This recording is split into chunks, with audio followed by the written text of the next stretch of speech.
2-1, we're live. I know I'm running late. I am sorry. Oh man, I had to unpack the S95H at the last minute to get it ready for this live stream. So checking audio. Can you guys hear me? Just making sure everything is good. Originally, as you guys saw my original post, it was just going to be the Bravia 9 Mark II and the TCL X11L. But we have the S95H literally arriving yesterday. And so I'm like, oh, I can redo everything. So today I'm going to share with you the motion and viewing angles. And this is why I wanted to have the S95H. You have to have a comparison when it comes to viewing angles, right? Because then you can see for yourself, well, is OLED that much better? How much better? All that good stuff. So with that out of the way, a big hello to everyone who's here. Thank you, thank you. Audio is good. Yes, buddy. And are you guys ready to get started? I know it's been delayed, but wait, the S95H is here. You see? And I have it right there, right? So relatively speaking, you're going to see the S95H on top, the Bravia 9 Mark II is right below it, and the TCL X11L to the bottom right. And without further, let's jump into, let's see what we have in store for you today. You guys want, I'll let you guys vote. You guys want to do motion first, or you want to do viewing angles first? I'm going to give you guys a choice, and then you guys get to see the footage. Oh, before we jump into the motion, actually, so obviously this stream is no better than 30 FPS, if that, and YouTube compression, but I felt like if I'm going to do the motion review, I'm going to have a dedicated motion video uploaded in 4K 60 so that you can catch more of that motion, because with only 30 FPS, I think some of the issues will be harder to catch. So I'm going to have a dedicated motion review after this live stream that will be in 60 FPS. But so here you'll get to see it. I slowed it down, so even in 30 FPS, you guys might be able to see some things, but I just wanted to make sure for the motion part of it, there will be a dedicated review later today, so you guys can catch that. But you guys will catch something right now. And so let's jump into it. Viewing angle, viewing angle. All right. Let's see. Is this viewing angle? Let me see. Yes, that is viewing angle. Okay. I'm going to talk you guys, move myself to the top right here. We are in viewing angle mode. So this is the viewing angle. So one more time, the top TV is a 77-inch. Wait, there we go. The top TV is the 77-inch S95H. As you can see, there is a little bezel there. Right below that is the Bravia 9 Mark II 65-inch, and on the bottom right is definitely the X11L. Now, before we jump in any further, my camera cannot accurately capture color of different panel technologies shown simultaneously. Each one triggers something different in my sensor. So to say, I know you guys are going to complain, oh my gosh, the X11L, it looks like there's too much magenta. It doesn't have too much magenta. It's not desaturated in green, right? It's just the camera is triggered differently with the SQD. QD OLED triggers it differently, and the RGB TV, the Sony below, slightly different. So that out of the way, do not judge these TVs by their relative color differences.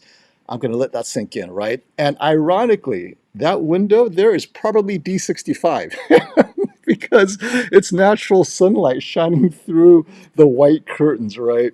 But so that's another issue, right? So the window is natural sunlight, QD OLED on top. Now, all three TVs are in filmmaker mode, right? And I try to capture as much of the saturation as possible, but it's not perfect, but I think we'll get an idea, and I'll walk you guys through it. So let's do it. Okay, so Spears and Munsell. Okay, pay attention to these beautiful ladies. Why? They have slightly darker complexion, so when you go off angle, you will notice drops in contrast or drops in color saturation.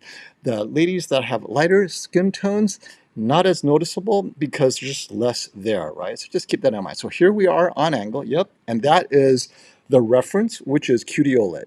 So As we go off angle, so we're on angle right now.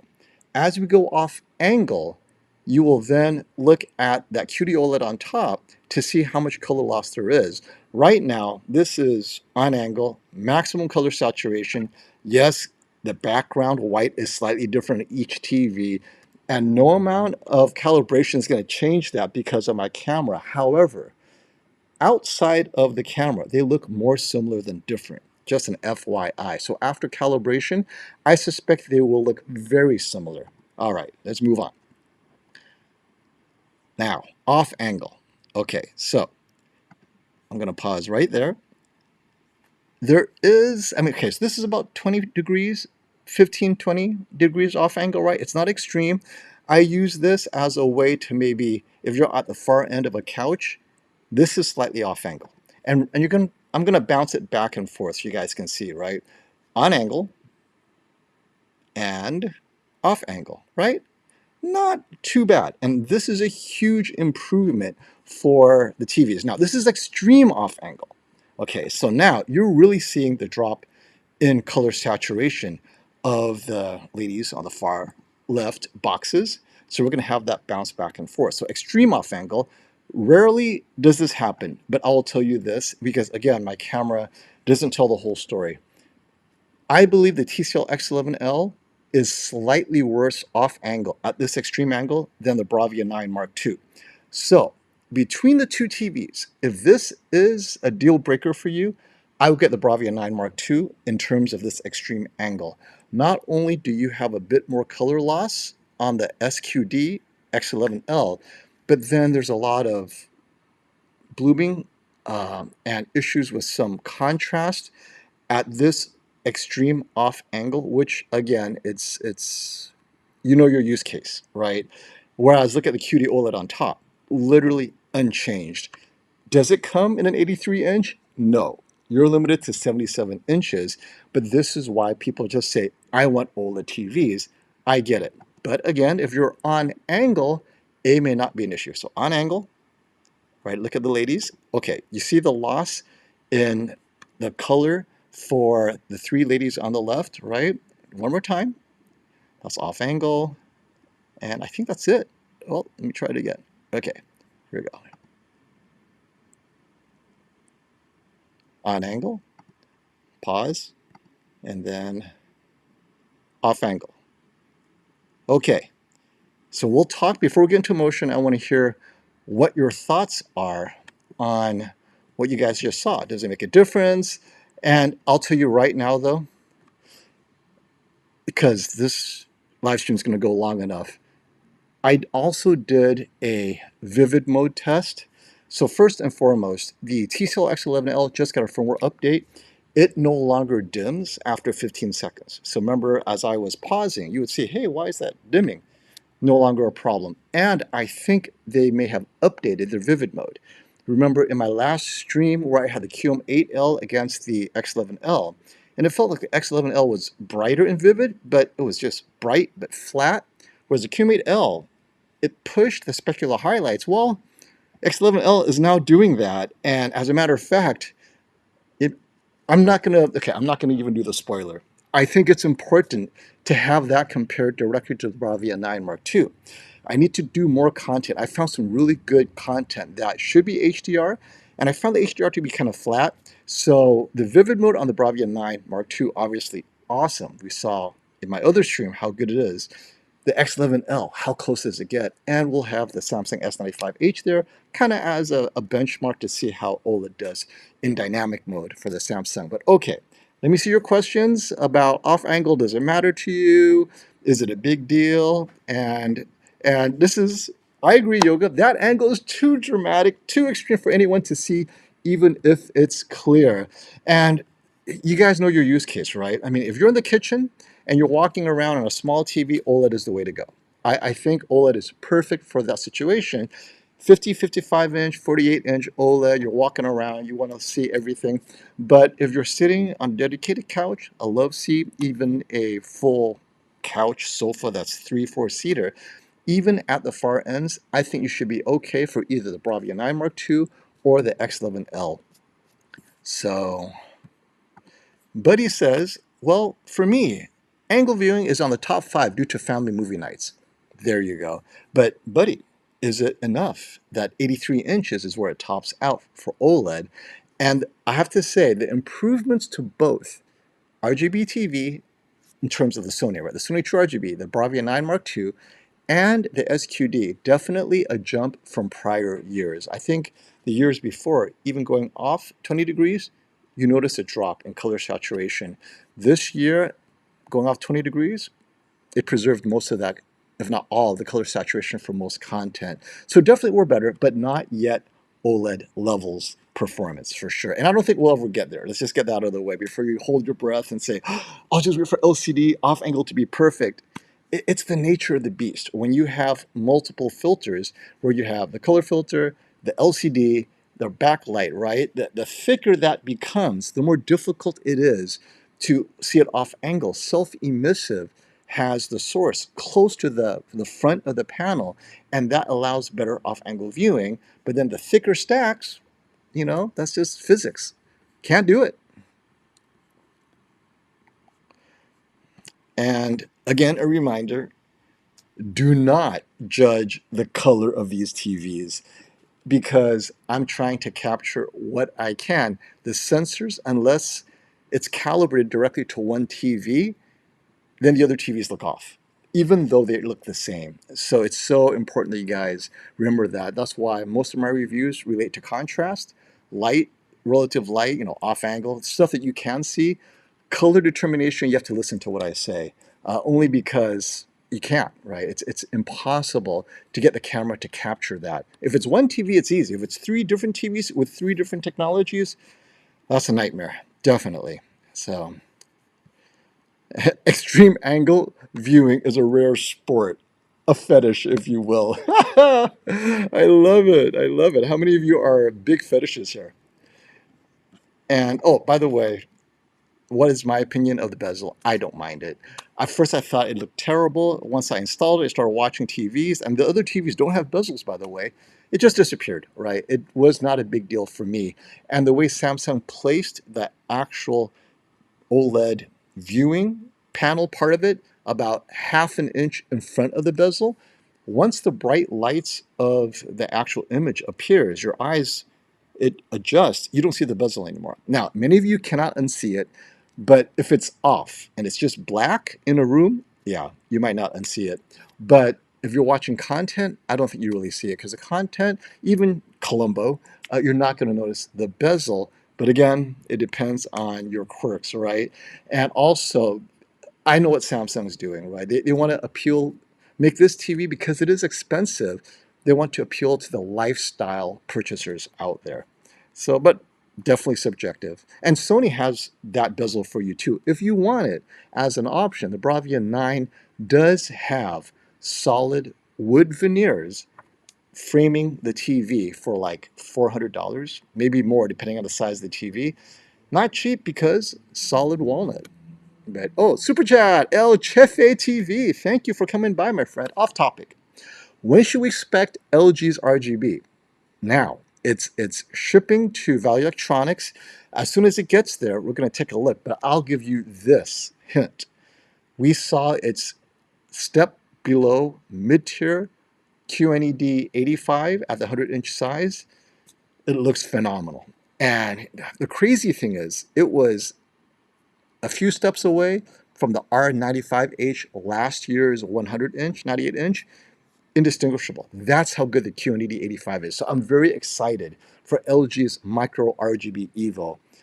Doesn't mean it'll beat this mid-tier. Maybe the QNED 85 ends up being the TV to get at 100 inches because you got LG Gaming, LG WebOS, if you like that, and the LG name. So I was very shocked. I think Brian is going to put out a video about the QNED 85 series.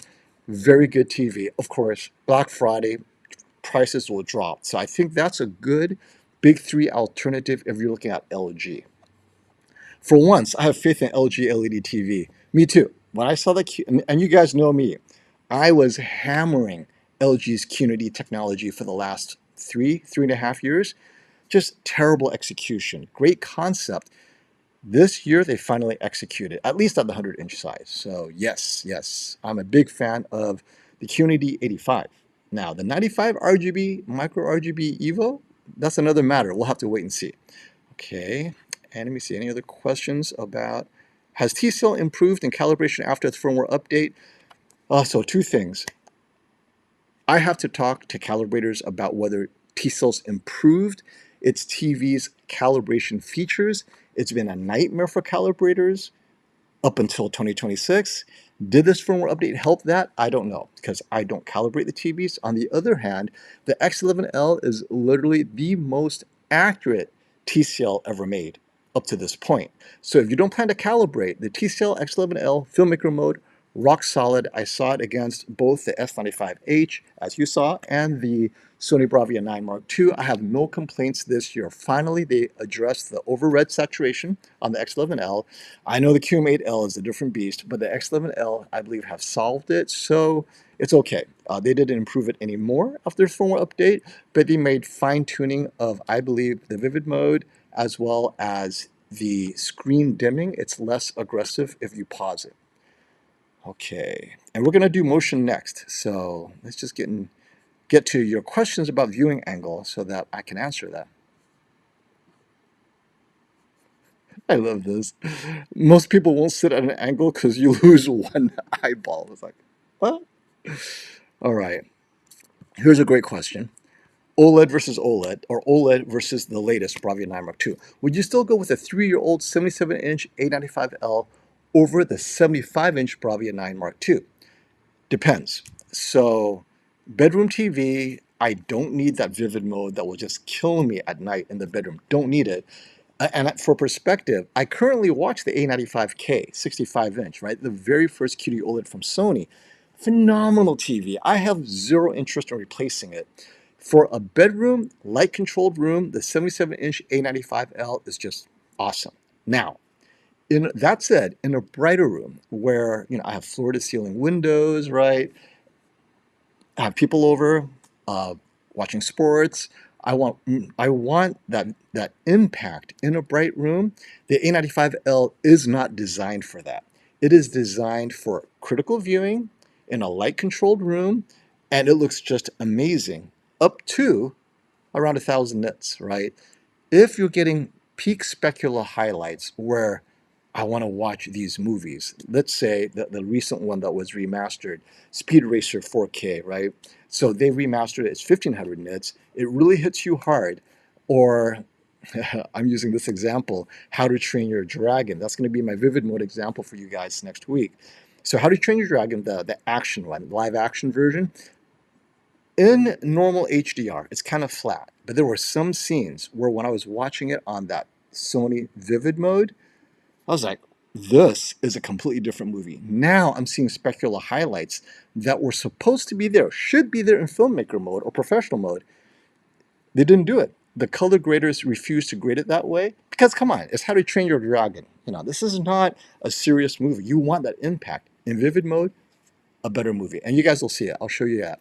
So for the Bravia 9 Mark II, that is the TV I would get for that kind of room, right? Mixed use room, watching action movies with friends and so forth. But if your content is old TV shows and just more serious movies, The Joker, anything where extra impact isn't a big deal, the A95L it is the TV to get. So for me, bedroom TV, I don't care about extra impact in my bedroom, I would get the A95L. In a mixed use room where I have different lighting situations, I would get the Bravia 9 Mark II.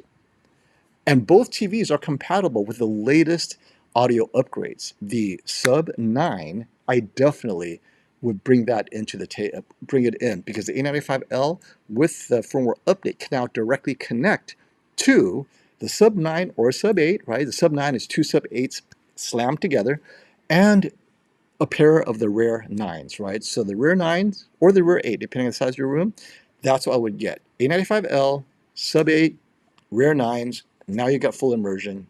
Be thrilled. I love it. I love this comment. The person sitting that far off angle was banished for a reason. You know how every house has that couch, that sofa on the side with the reading lamp? That dude is not even paying attention to the TV. So I agree with you. They'll look up, read the paper, whatever, look up, or they're on their iPad.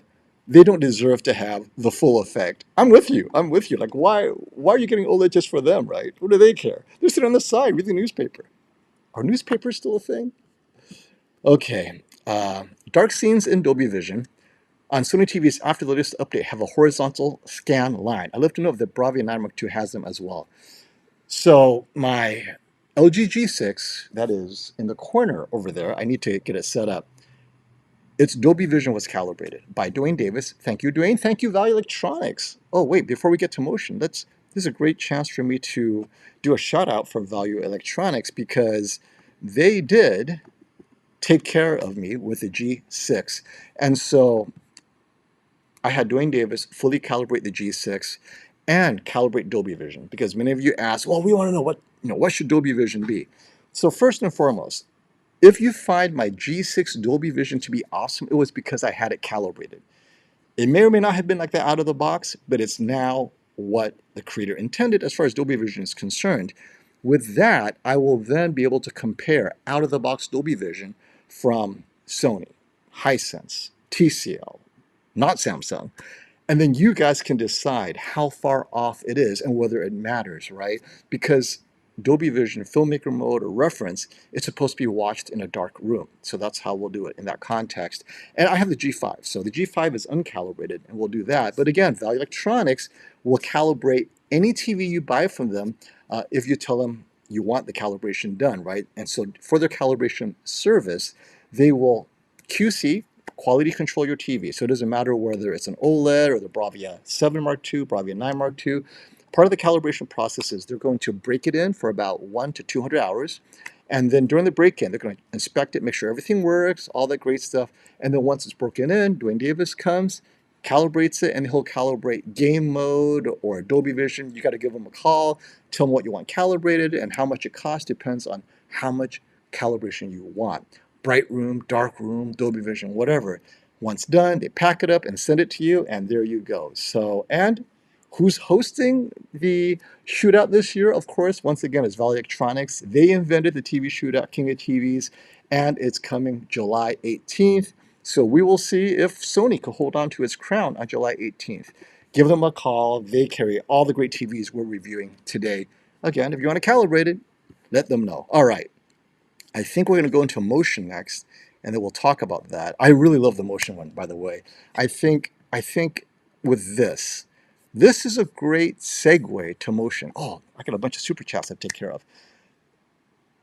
Remember this, Sony processor is better than any other TV. Motion is one test of that processor. In 2026, can the Bravia 9 Mark II defend its crown as the best processor, at least when it comes to motion? We're going to have a pretty thorough investigation of that. So give me a few minutes to catch up on my super chats and we'll hit it. Obsanity, thank you for your super chat, my friend. Hey, FOMO, so which TV is best? Personally, for me, like for what I do, I would choose the S95H, bezel and all. Why is that? I mean, you guys will kill me for this. No, I don't love the bezel. I love the anti-glare screen. Yes, the Bravia 9 Mark II's anti-glare is the gloss. Well, it's slightly less matte. I don't want to call it glossy. It's not glossy. Slightly less matte. Both are effective. So the S95H and the Bravia 9 Mark II both have that amazing anti-glare. The X11L, the anti-glare just isn't there. You see the glare, right? So that already, I have mixed lighting in how I know I'm going to use it. But the second thing that I do a lot of is gaming. I feel that Samsung has been ahead of the pack for gaming of all types, whether it's Switch, whether it's low frame rate, whether you love the different motion settings on the Samsung. I believe it is the best. I believe it is slightly better than LG, but many of you will disagree, and that's fine. And it is the best technology available. I believe QD OLED is the best technology available, and I only need 77 inches. If I was to go to 85, would I choose an 83-inch S95H with a tandem OLED, given its slight drawbacks? That's a closer call because at 85 inches, I do love that vivid impact. Now, in a dark room, I'd still probably go with the 83-inch OLED, G6/S95H, same technology. But in a brighter room, 85-inch is not going to be in a dark room, right? My home theater setup is in a mixed use room. I don't turn off the lights, right? People are eating, walking around, right? I can't do that. I think for that use case, I'd go with the 85 or 98-inch Bravia 7 Mark II over an OLED, whereas 77 inches, I have light control, and it's darker. I'm able to appreciate that infinite contrast and see it more clearly. So for me, S95H. And I have the G6 though. Maybe I'll change my mind, by the way. The G6, barely unboxed. I'll put it up, but for now, it's the S95H. We're going to have the G6, G5, and S95H comparison in the next 2 weeks, and then maybe I'll change my mind at that point. But right now, S95H in the lead for my personal TV. And last year, it was the S95F. So for many of you thinking, "Oh, the S95H is so expensive," get the S95F. I would put that right up there with the S95H.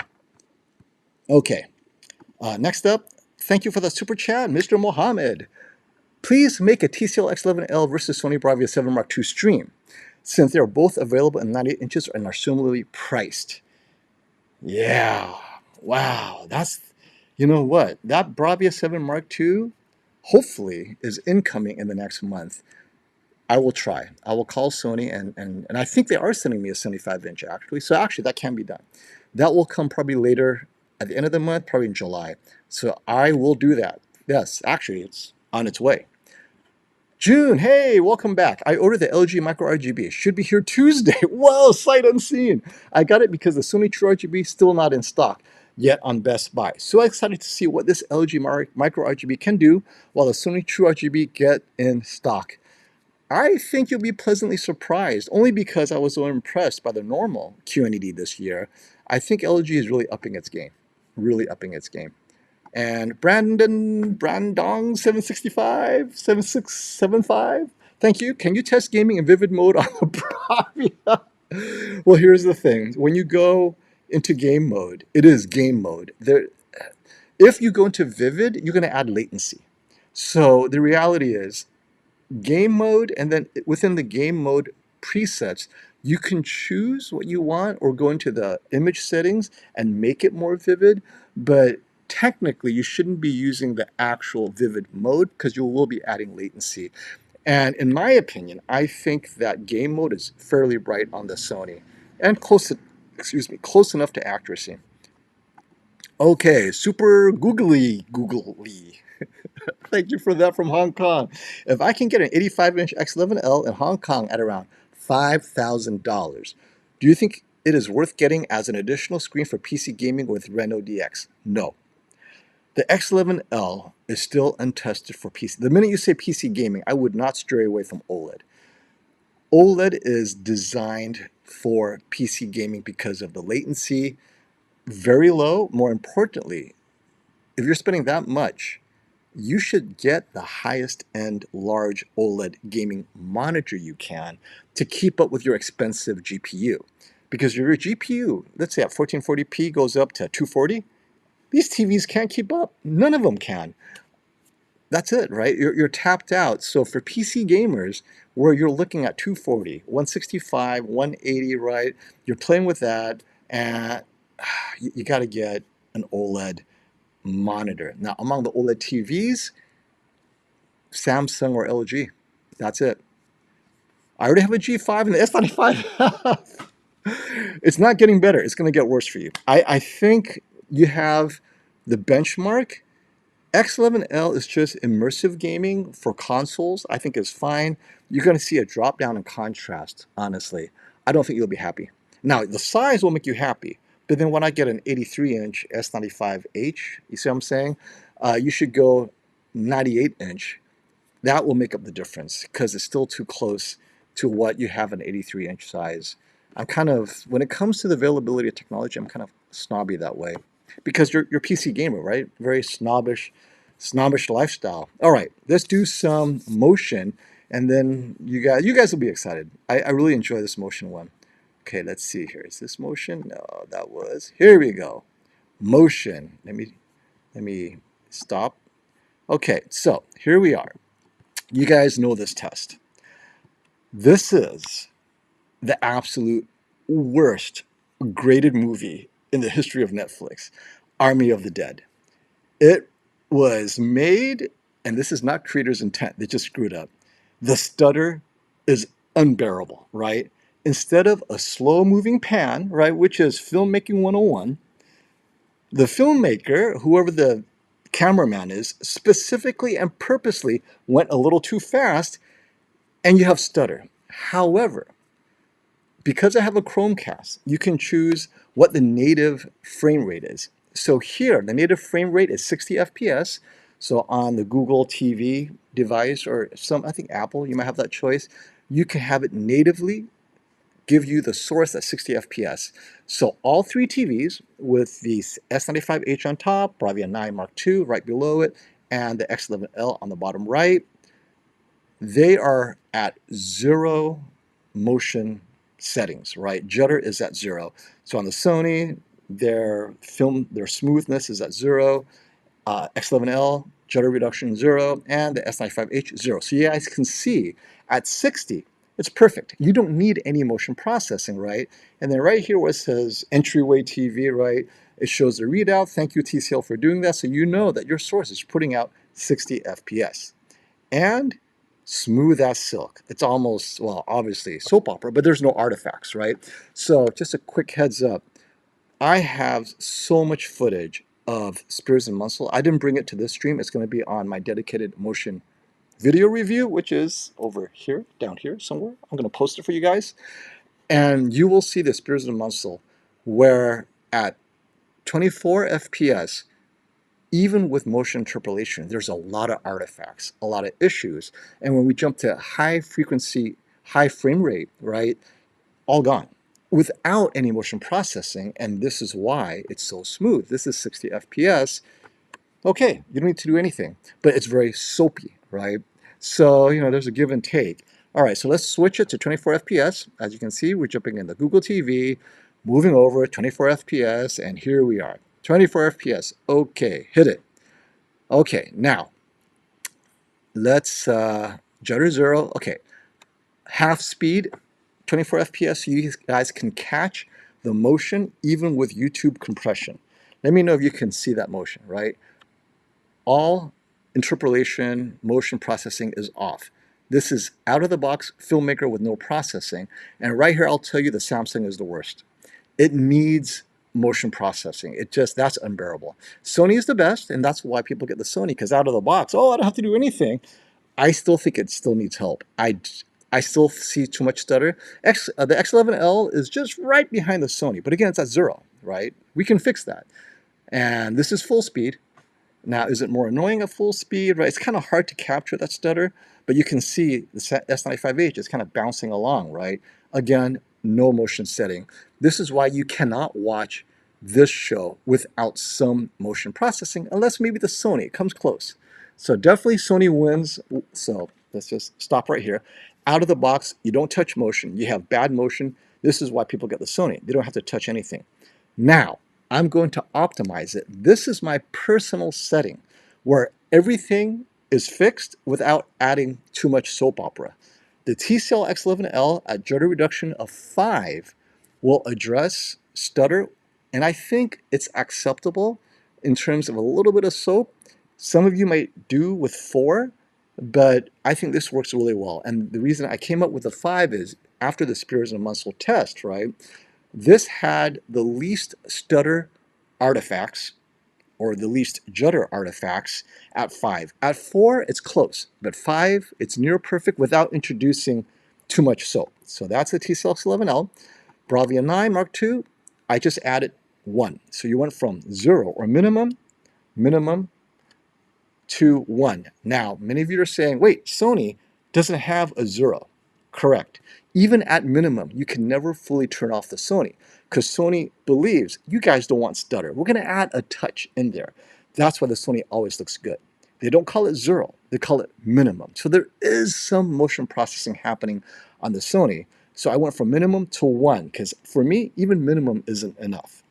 And then the Samsung judder reduction is at 4. Let me remove my head here.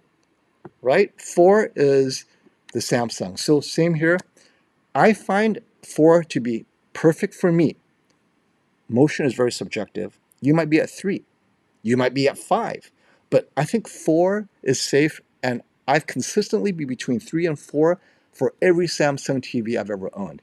Beginning with the QNED all the way up till today, I have always felt that 3 to 4 is the sweet spot. And for this TV, 4 is it, right? So let's see how this works in 4. And then you'll see how much of it is fixed. There we go. I took myself out. Okay, so this is much better. See that? Not too soapy. This works. All the TVs look very close now. So you have to, so when people say, oh, this TV is great, this TV is bad, it's because they get it out of the box and they don't play with the motion settings. If you play with the motion settings, that you can make them very similar. Very similar.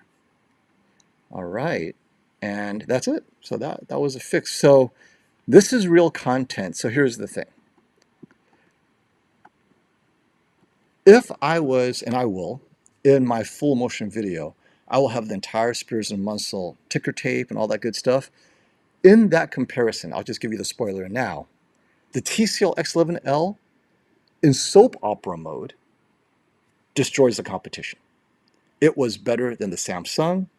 It was better than the Sony. So in 24 FPS, that ticker tape, and I will, be patient. That video is coming later today.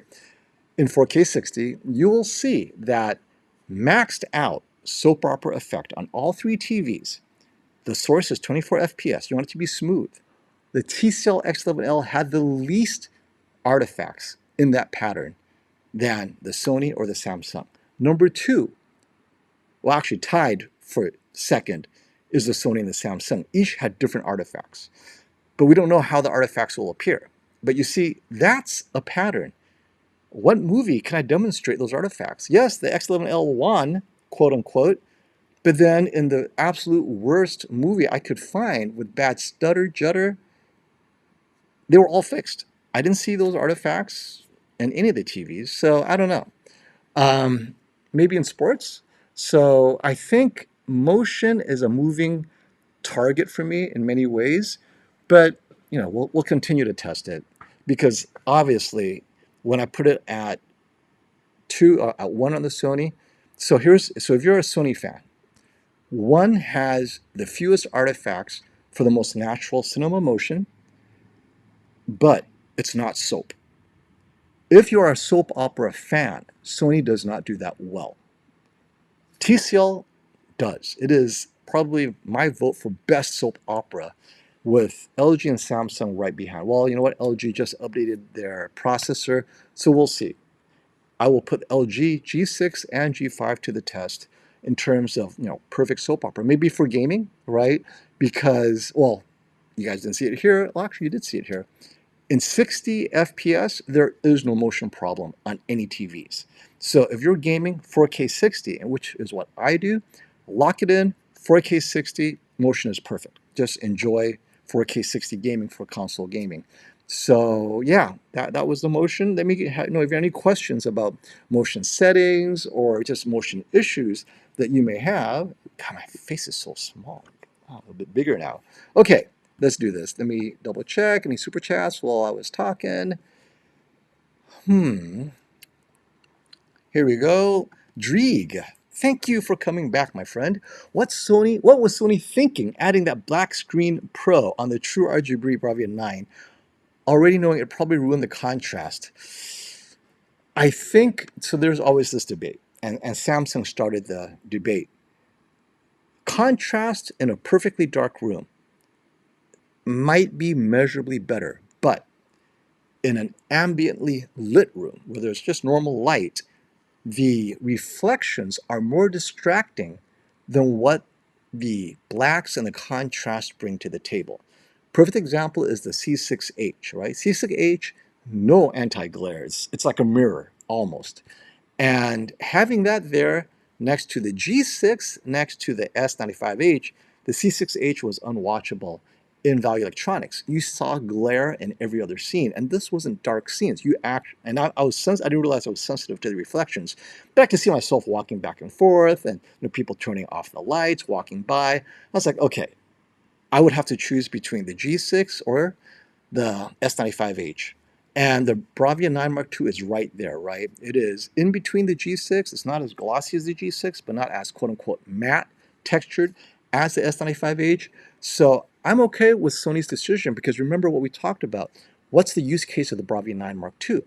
Mixed use room, some ambient lighting, because they have a TV for you if you want full light control. 8095L, or I guess their biggest 83 inch is the Bravia 8. A little bit long in the tooth there, right? But yeah, so it's just, you can't have everything. But I see your point. You got to choose the lesser of the evils, so to speak. Marky Mark, thank you for the super chat. Bravia 9 Mark III, you mean Bravia 9 Mark II, beats OLED in a dark room. In a dark room, I would not watch in vivid mode, so I just took away its special power. It doesn't beat OLED. And which OLED? So let's just talk about the best OLEDs we have this year. The S95H, the LG G6, and then the Bravia 8 Mark II rolls over for the following year. And it's pretty good, right? I have it here. We're going to compare all three at some point because of package of brightness, specular highlights, color saturation, masking the blooming with RGB and blooming control. I haven't found blooming to be an issue yet in watching what I've been watching. So blooming is a non-issue. However, the specular highlights, I'm going to stop right there.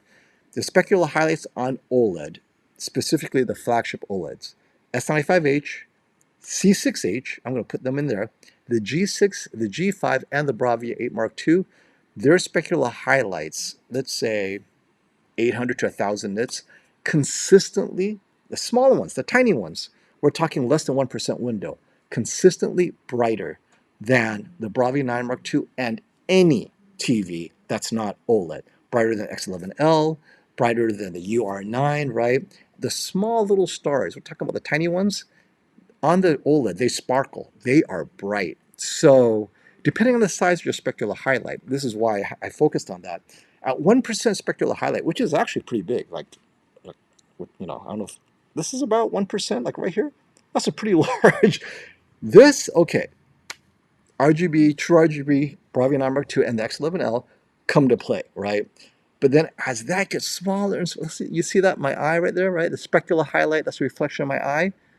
OLED will make this brighter. Those of you watching OLED TV, this is brighter than those of you watching the SQD, if you have it, or the Bravia 9 Mark II. So it depends on what you want. But the sparkle that we talk about, that's unique to OLED or self-emissive. Color saturation, I think it's the same. Yeah, so let's forget blooming talk for now, unless you're extreme off angle, right? Then the blooming pops up. Color saturation is fine, but dark room OLED really comes to life. I really do think so. Okay, buddy. Can you label the TVs? Thanks. No! I'll label it in my dedicated video. Yes, I will label it. Okay, I figured out why RGB looks brighter than SQD. It's because RGB is more filterless than SQD. TCL needs to figure out how to make SQD more filterless for their next SQD gen if they even can. Okay, so a couple of things here to unpack. All LCD TVs require a color filter. Let's just finish that. So both the True RGB TV from Sony and the SQD, they both have an LCD layer and a color filter layer. Okay, but then there's a different filter, a backlight filter. SQD uses quantum dots, and quantum dots do need a filter for their quantum dot pure light layer. But that filter is to make the light more pure, the quantum dots, so to speak, whereas RGB removes the quantum dot and it's straight RGB. But I don't know if that is helping it more or less, because up to this point, I have yet to see any color saturation differences between SQD with their quantum dot filter for their backlight and RGB without the filter. Now there's argument about crosstalk, this and that.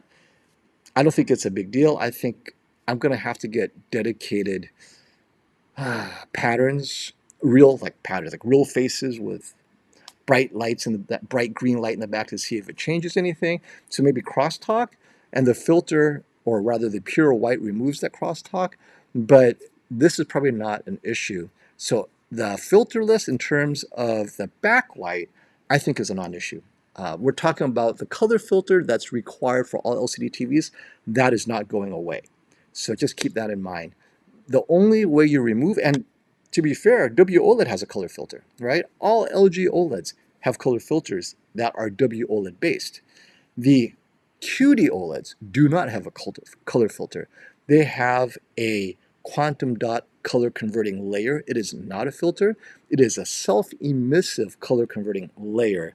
And that's why its color saturation and color luminance and color volume is natively better than WOLED. Although WOLED is improving, I'll give them that. It's still not quite to the level of QD OLED without a color filter.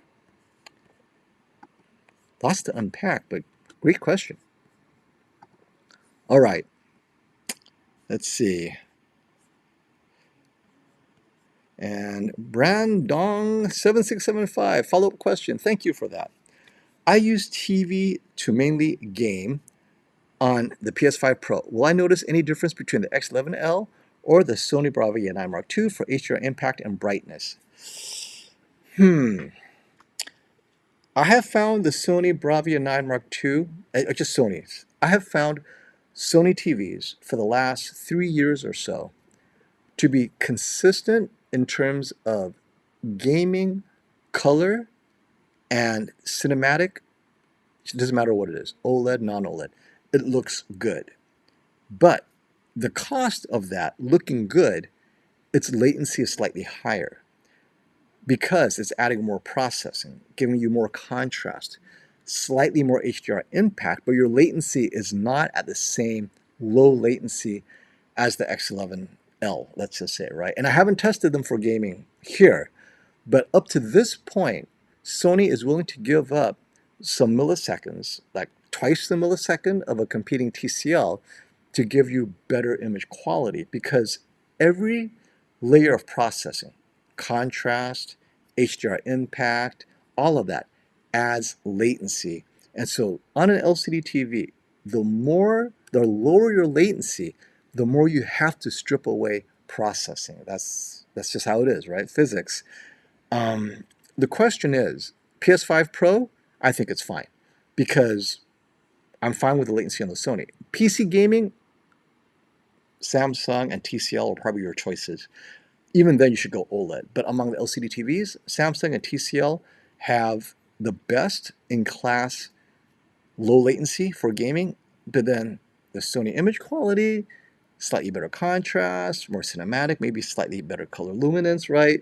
It's a give and take. I think for PS5 Pro or Xbox, I prefer that just better looking image. I mean, obviously OLED is the way to go, but if that's not your choice and you have to go with LCD TV, mini LED, I think you're fine with the Bravia 9 Mark II. I would choose it for the consistency over the X11L, only because I know TCL is going full hog into high frame rates, right? 165 hertz, 144 hertz, or 144 hertz, and low latency. And for me, I'm willing to give up that because I'm on a PS5 Pro as well. I don't need that best-in-class latency. If I need that, I go with an OLED. I would not choose an LCD TV because too many compromises, right? You need that processing to keep LCD looking good, whereas on OLED, it looks good without the extra processing. The contrast is natively awesome.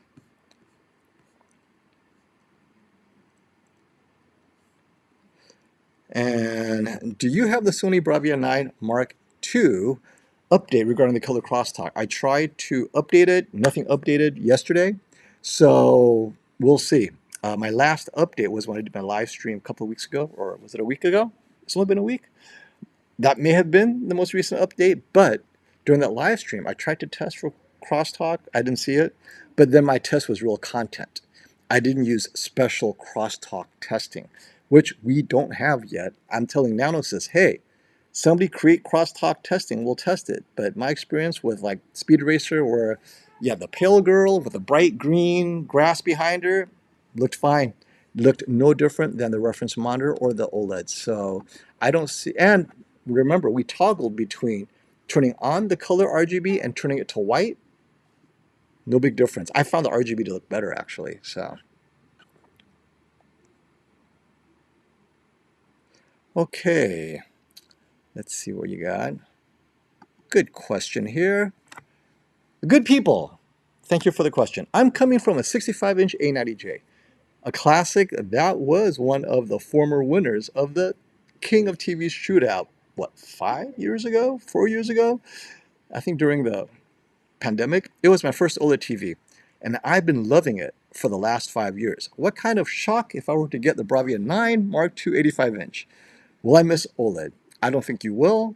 The shock will be the size, immersion, then the brightness.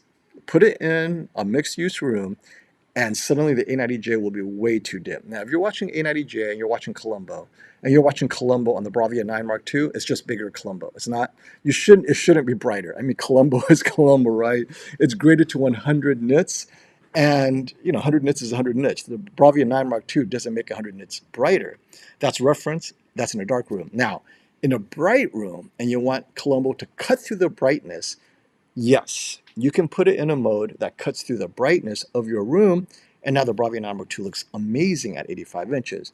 But for me, it's the vivid mode that elevates these very bland, flat HDR movies like Superman 2025, and you want to make it a bit more impactful because it's an action movie, or How to Train Your Dragon, right?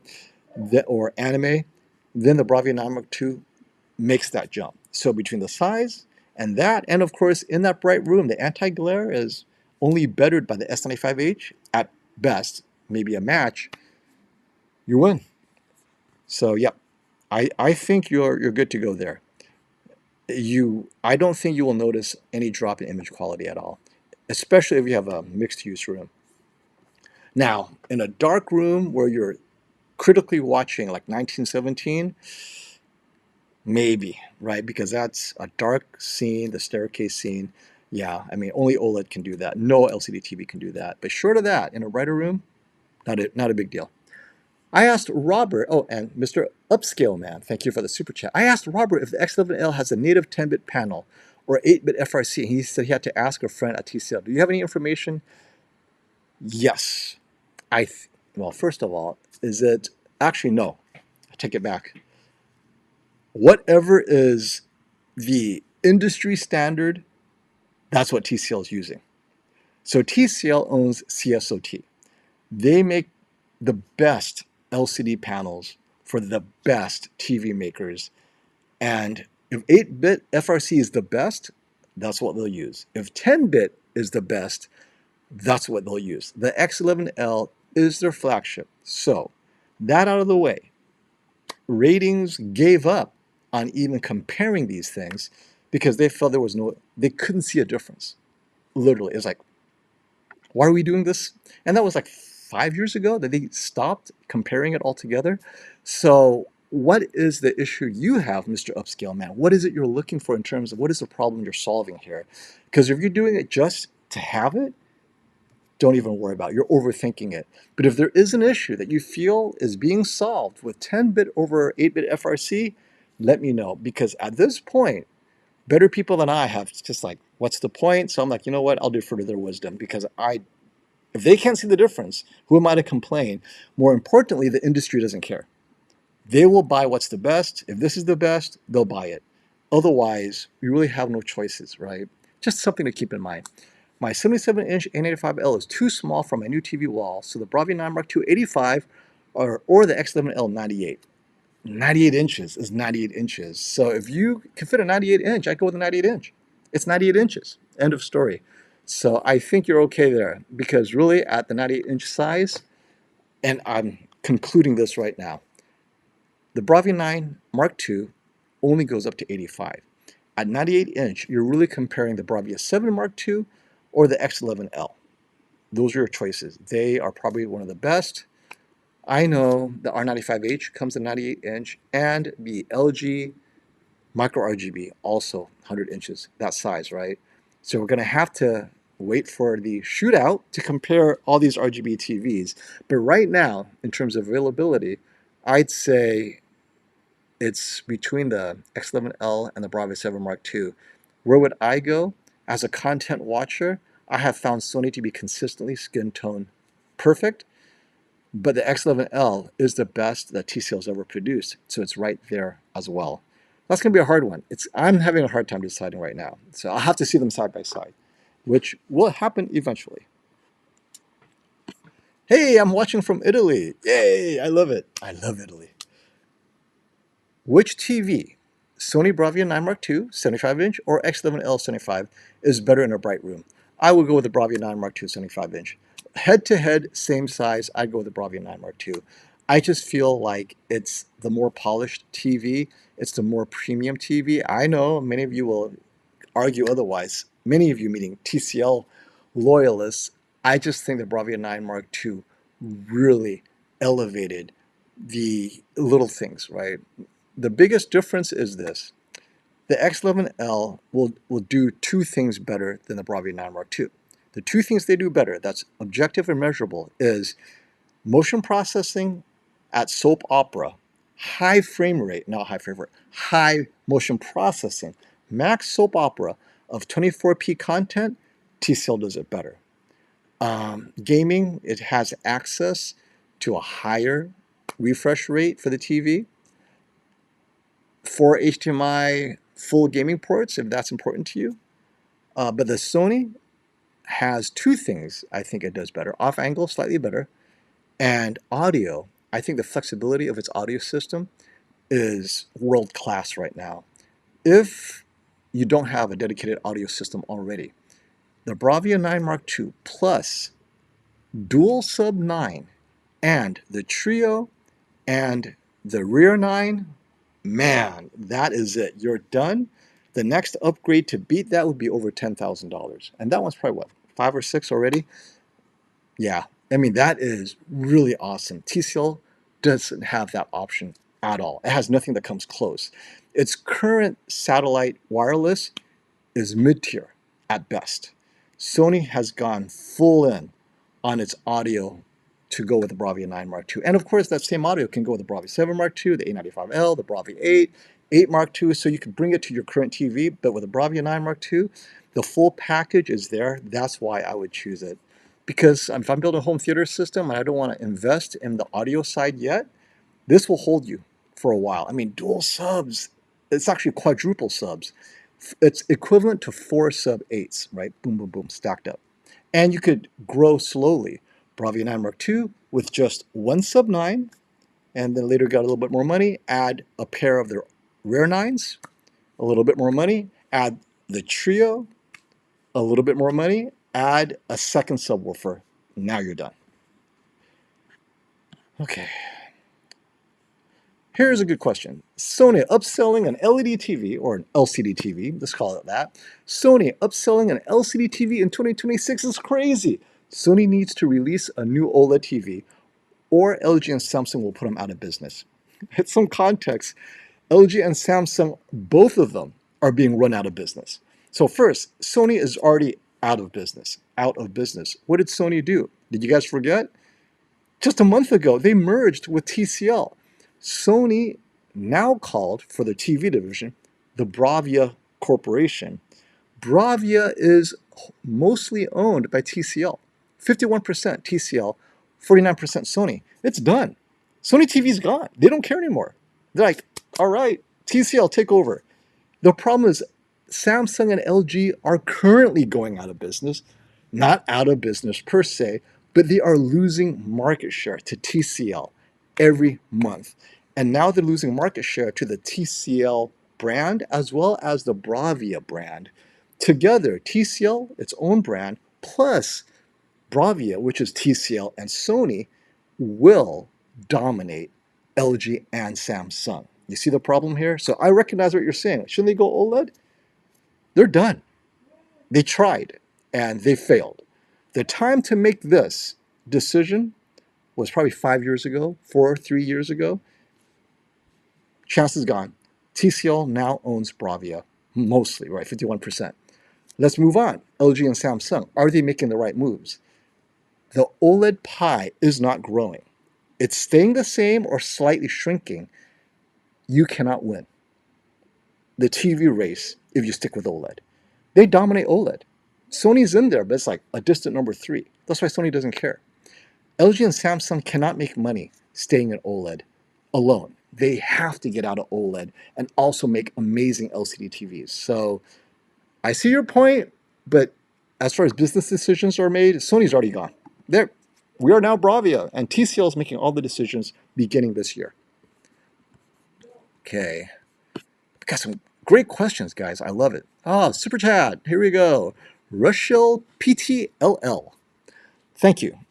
I truly wonder, for an 85-inch Bravia 9 owner like myself, me too, I have a Bravia 9, but not 85, 65, is the Bravia 7 Mark II or the 9 II diminishing returns? Yes, the 7 II definitely. Okay, so first, what is your content source? If you're watching old TV shows, Friends, news, sports, whatever, the 9 is fine. As a matter of fact, if it's the same size 9, don't go to a 9 II, same size. I have the 965 next to a 9 II 65.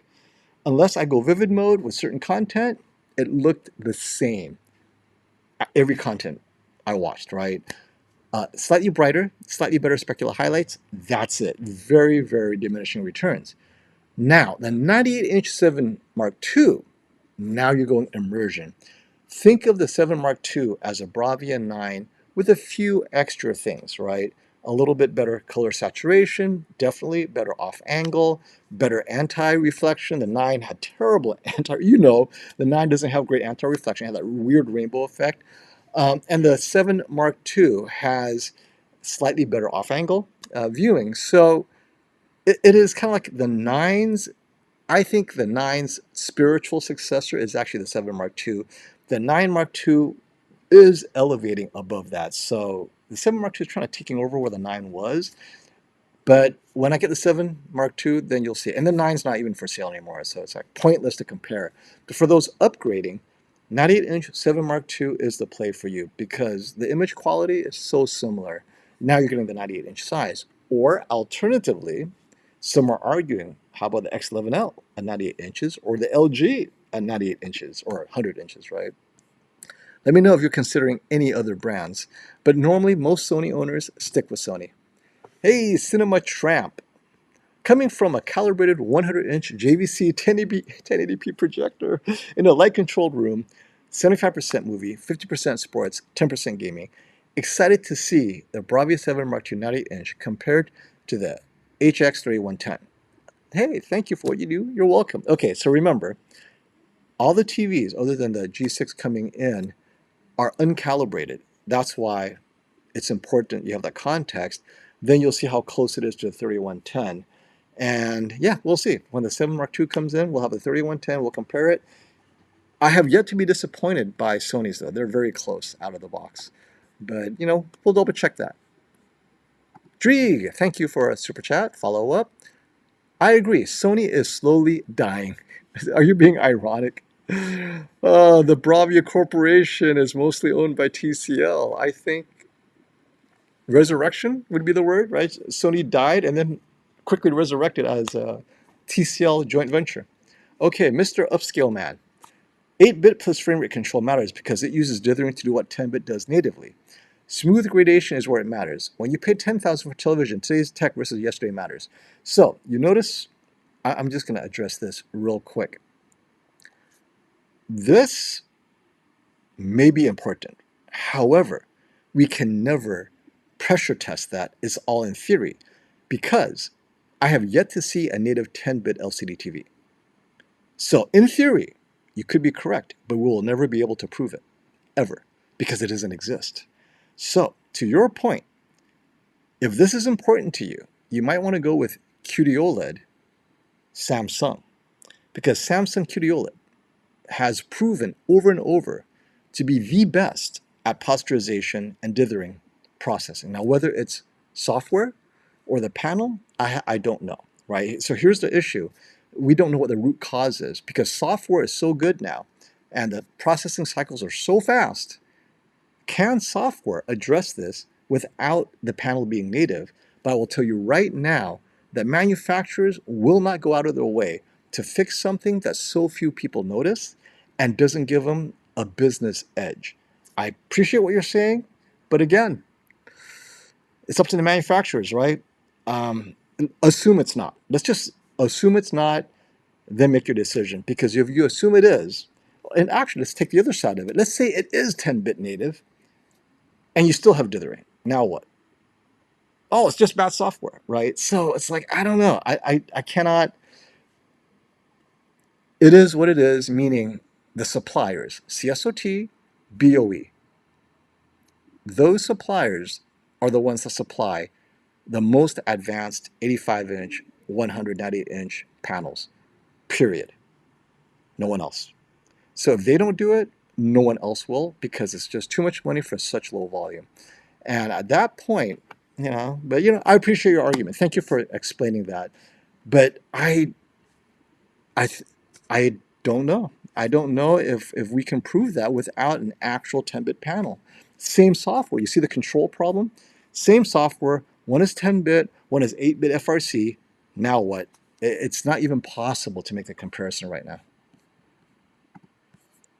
Dree, did my super chat go through the $10 one? You know what? Let me see. Let me find your $10 super chat. It may not have. Ah, I found it. Thank you. I'm so sorry you had to pay $2. It's just a $12 super chat. I think the first Bravia 9 from 2024 and this new true RGB Bravia 9 are basically the same TV. The only difference is it has a new backlight. Yeah. So when I was watching my 65-inch 9 and the 65-inch 9 Mark II, 95% of the scenes in professional mode, indistinguishable. The 5% that are distinguishable is when you go off angle slightly. The 9 Mark II is, you see the improvement, right? Or when the lights are on, the anti-glare, outstanding. And why is it 5% and not 1%? Because if the lights are even on a little bit, that's 100% of your content that's affected. Everything will have a reflection. On the 9 or 9 Mark II, reflection is gone. So that's why I gave it a 5% difference. That 5% might be important to you. Actually, if you're in a bright room all the time, it may end up being a 10% improvement across the board. So I think the anti-glare is important, and the off angle beyond about 20 degrees, you notice that, right? You really notice the better color saturation on the 9 Mark II. But everything else, the specular highlights, all of that, very close. Normal content, indistinguishable. Only Jennifer Gallo's super bright content do they start to separate. Vivid mode is another one where if you turn on Vivid to watch the less impressive HDR movies on the 9 Mark II, it takes a jump up. But yeah, most of it is, they're creating better scenes for more edge cases, but the main case is identical. So, and I've told this to everyone who would listen. If you haven't bought the 9 or the 9 Mark II, and you're coming from a 5-year-old TV, 6-year-old TV, get the 9. Just get the 9. The improvement is amazing. It's so much better than any LCD TV ever made before then, and you're saving so much money. Get the 9, the largest 9 you can afford. They're mostly sold out now. If you're coming from a 9, get a bigger 9 Mark II or an even bigger 7 Mark II. Go for size. Because if you keep the same size, I don't think you'll be impressed at the expense and the minor jumps. Unless you sit off angle the whole time. Oh, look, it looks better off angle now. Okay, thank you for that, Dreeg. Okay. And Eric Laguna. Thank you. With a calibrated G6, thoughts on comparing masters from boutique label releases. Enthusiasts purchase physical media for better masters. Can the RGB SQD TVs really show them off? Waterworld. Okay, this is, it's so funny. The timing couldn't be more perfect.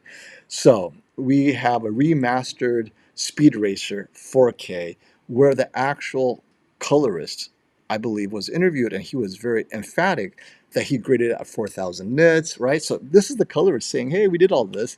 So I immediately, maybe AI lied to me. I asked AI, hey, Kaleidoscape, Is it the same brightness as this remastered? You know, they're both HDR, whatever, whatever. And it looks like Kaleidoscape just released it as well.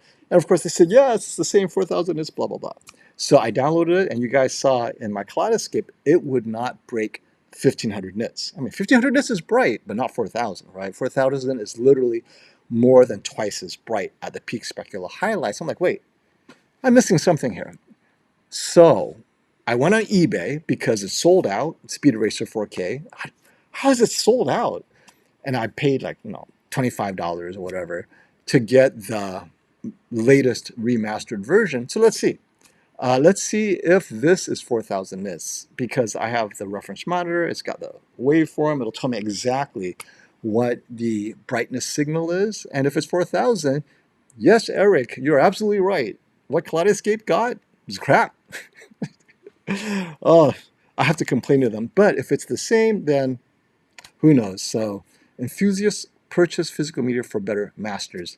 Yeah, we'll see. But also tell me what is better about the master, right? Let's put audio aside. I understand audio is lossless on physical media, whereas streaming is always lossy. Let me confirm that. Streaming on all the major platforms, always lossy, right? It doesn't matter, Apple TV, whatever. The codecs for audio streaming, always lossy. You have to get either Kaleidoscape or physical media to come close to lossless, if not lossless. And Bravia Core, I don't know. I have yet to hear what their audio format is, but for sure everyone else on streaming, it's all lossy.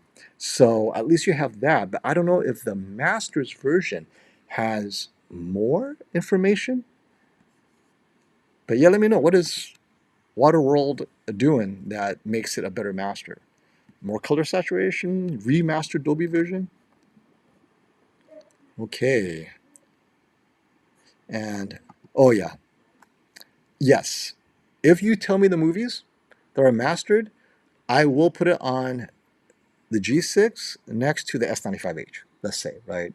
And see if there's a big difference. And the reference monitor, or the G6, G5 reference monitor. I think keep it in the same technology. Otherwise, you will then look at the QD OLED. Oh, is Samsung the better TV? Well, maybe QD OLED is the better technology, not necessarily Samsung. So yeah, we'll do a G5, G6 with some masters. So if you give it to me fast enough before I get rid of the G5, because I have way too many TVs coming in, at some point I have to retire the G5. Okay. Oh, follow up. Thank you, Rochelle. Exactly. I hate the rainbow reflection on my 85-inch Bravia 9. You and many people in my living room. Much rather have the 85-inch Bravia 9 Mark II, but that price is ridiculous for now, at least. Yes. I mean, it's literally at launch. And you know, Sony, it's going to take about 2 years, two, not one, for the price to drop significantly. The larger sizes, even during Black Friday, maybe 10 to 15% off. But if you are in the USA, give Robert a call during Black Friday because he has package promotions, but ultimately the price is going to be elevated at least the next 12 months, at least until 2027, with the occasional 10 to 15% off between now and the holidays. But yeah, not that size. You're not going to get a huge discount. I watch movies and TV shows, Apple TV. That's it. Yeah, no. Other than the anti-reflection, you're not going to see a huge difference going to the Bravia 9 Mark II if you're not changing size. I'd say hold off on getting the 9 Mark II unless the reflections become so horrible that you're willing to pay for another TV. I wouldn't do it. Abhinav, thank you for the super chat, 9974. Why the lack of HDMI ports considered it's considered a shortcoming on a premium TV? I don't, and I'll tell you why in a second. If someone is spending that much, they can always stretch a bit and get something like a Philips sync box with 4 HDMI 2.1 inputs. So your solution is to get a switch, right, with more inputs. And I completely agree with you. Switches today, 2.1, perfect, pass-through is good, great for gaming, get a switch. And I agree. Having two HDMI 2.1 ports, we're talking full bandwidth, right? Because HDMI has changed how they defined 2.1.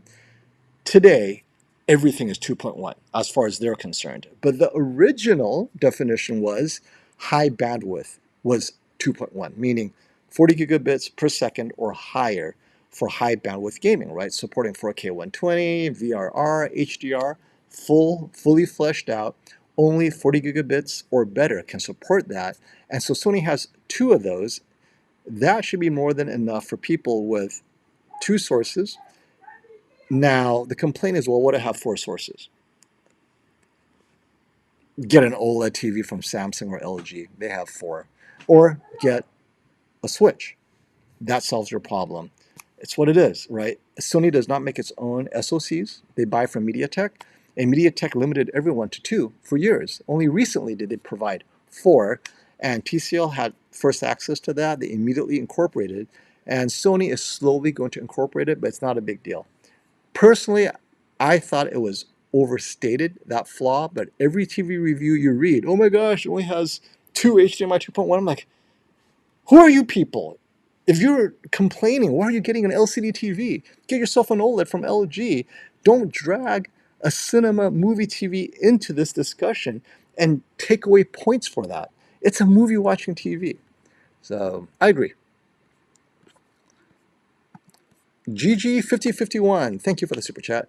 GG here. I love that avatar. I recently purchased a Samsung S90F 77-inch and a 65-inch for $2,500. Should I return them and get the TCL QNED-L and QM7L? I mostly game. No, do not do that. You have literally got the best gaming TV ever made. Full stop. That's it. The S95, the S90F last year, my editor's choice, and the 77 and the 65 are amazing TVs, right? You purchased it in the USA. That means it's QD OLED. It is Samsung's best QD OLED gaming TV. The S95F, slightly better because it's S95F, so they have the anti-glare, this and that. But if you're gaming the way you are, light control, I would choose this S90F all day long. You got it. Even this year's TV, the S90H, does not compare. And the S90H is now WOLED with a matte screen, which you're in a dark room, what does it matter, right? I think the S90F 77-inch and 65 for gaming, untouchable. I think the G6, G5 is still going to have a hard time beating it. So you nailed it. If you're mostly game, don't even go LCD TV. Not because it's TCL. LCD cannot compare. Image quality, latency, just Samsung just has it nailed. Motion processing, all your motion options. That is it. I would tell you, if cost is no object, get the TVs you just got. Good choice. Okay, Rex the Speed Thespian 3296. Thank you for the super chat. We have 77-inch S95F in Best Buy. Return window and love the color. Pop, dynamic mode. Yes, yes, yes. Is it worth exchanging it for the Bravia 9 Mark II in its vivid mode? No. And I'll tell you why. The S95F dynamic mode is excellent. The Bravia 9 Mark II vivid mode, slightly better. But you have all the benefits of the S95F. You have infinite contrast, off-angle viewing. You have a very good anti-glare. The Bravia 9 Mark II has the anti-glare. Off-angle viewing doesn't compare. I mean, you saw the S95H, 95F, nearly identical. I would say the Bravia 9 Mark II vivid mode is definitely more impactful, perfect for bright room watching. But if you do get it, you have to get the 85-inch. I would not get it for a 75-inch because now you're getting the size with the impact. Size for size, I would go with the 77-inch S95F. Personally, now, if you're looking for the full package where you want to throw in audio and have a whole home theater system because you don't have one yet, then the Bravia 9 Mark II now becomes more of a choice, right? You got the whole system and so forth. But if it's just a TV, we're isolating the choice, I'd take the 77 S95F over the 75 Bravia 9 Mark II. Am I showing my OLED bias? But if you're only watching, you know, you have me thinking, if you're only watching vivid mode and your room is slightly bright, maybe the Bravia 9 Mark II, you know what? This is a hard one. This is a hard one. Because if dynamic versus vivid, the vivid is more impactful than the Samsung dynamic mode. Ironically, the Samsung dynamic mode is more accurate than it ever has been, but the whole point of vivid mode is to, right, just, wow. I'm going to have to think on that. If you're enjoying the 77-inch S95F, don't return it. Oh, wait. If you do get a Bravia 9 Mark II, think of it this way. The Bravia 9 Mark II Pro has a 3-year replacement warranty. If anything goes wrong, S95F, you would have to buy the Best Buy extended warranty. So keep that in mind. So there you go. That's how you can look at it. Maybe that quality of life difference, but image quality, vivid mode is slightly better, but I don't know. It's a hard one. I still get the S95F. Both great TVs. That's why I'm having a hard time making that decision. Thank you, Slim Dunn. What do you think LG and Samsung will do for OLED in 2027? And if Sony wants to really compete with them, Sony better come with an OLED in 2027 that goes to either 4,000 or 5,000 nits. So remember, Sony is limited by what LG or Samsung will sell them. LG display, Samsung display. Sony will only buy what they sell them. So if LG display and Samsung display, hey, this is what it does, and it's up to Sony then to tune it up. So just keep that in mind. Now, let's talk about your first part of your question. LG and Samsung, what will they do in 2027? LG is definitely in trouble. LG OLED. They are struggling to get attention to their OLED because RGB TVs in general, right, even though they're LCD TVs, they have successfully changed the narrative. No one calls them LCD TVs anymore, other than you guys. You guys know the truth, right?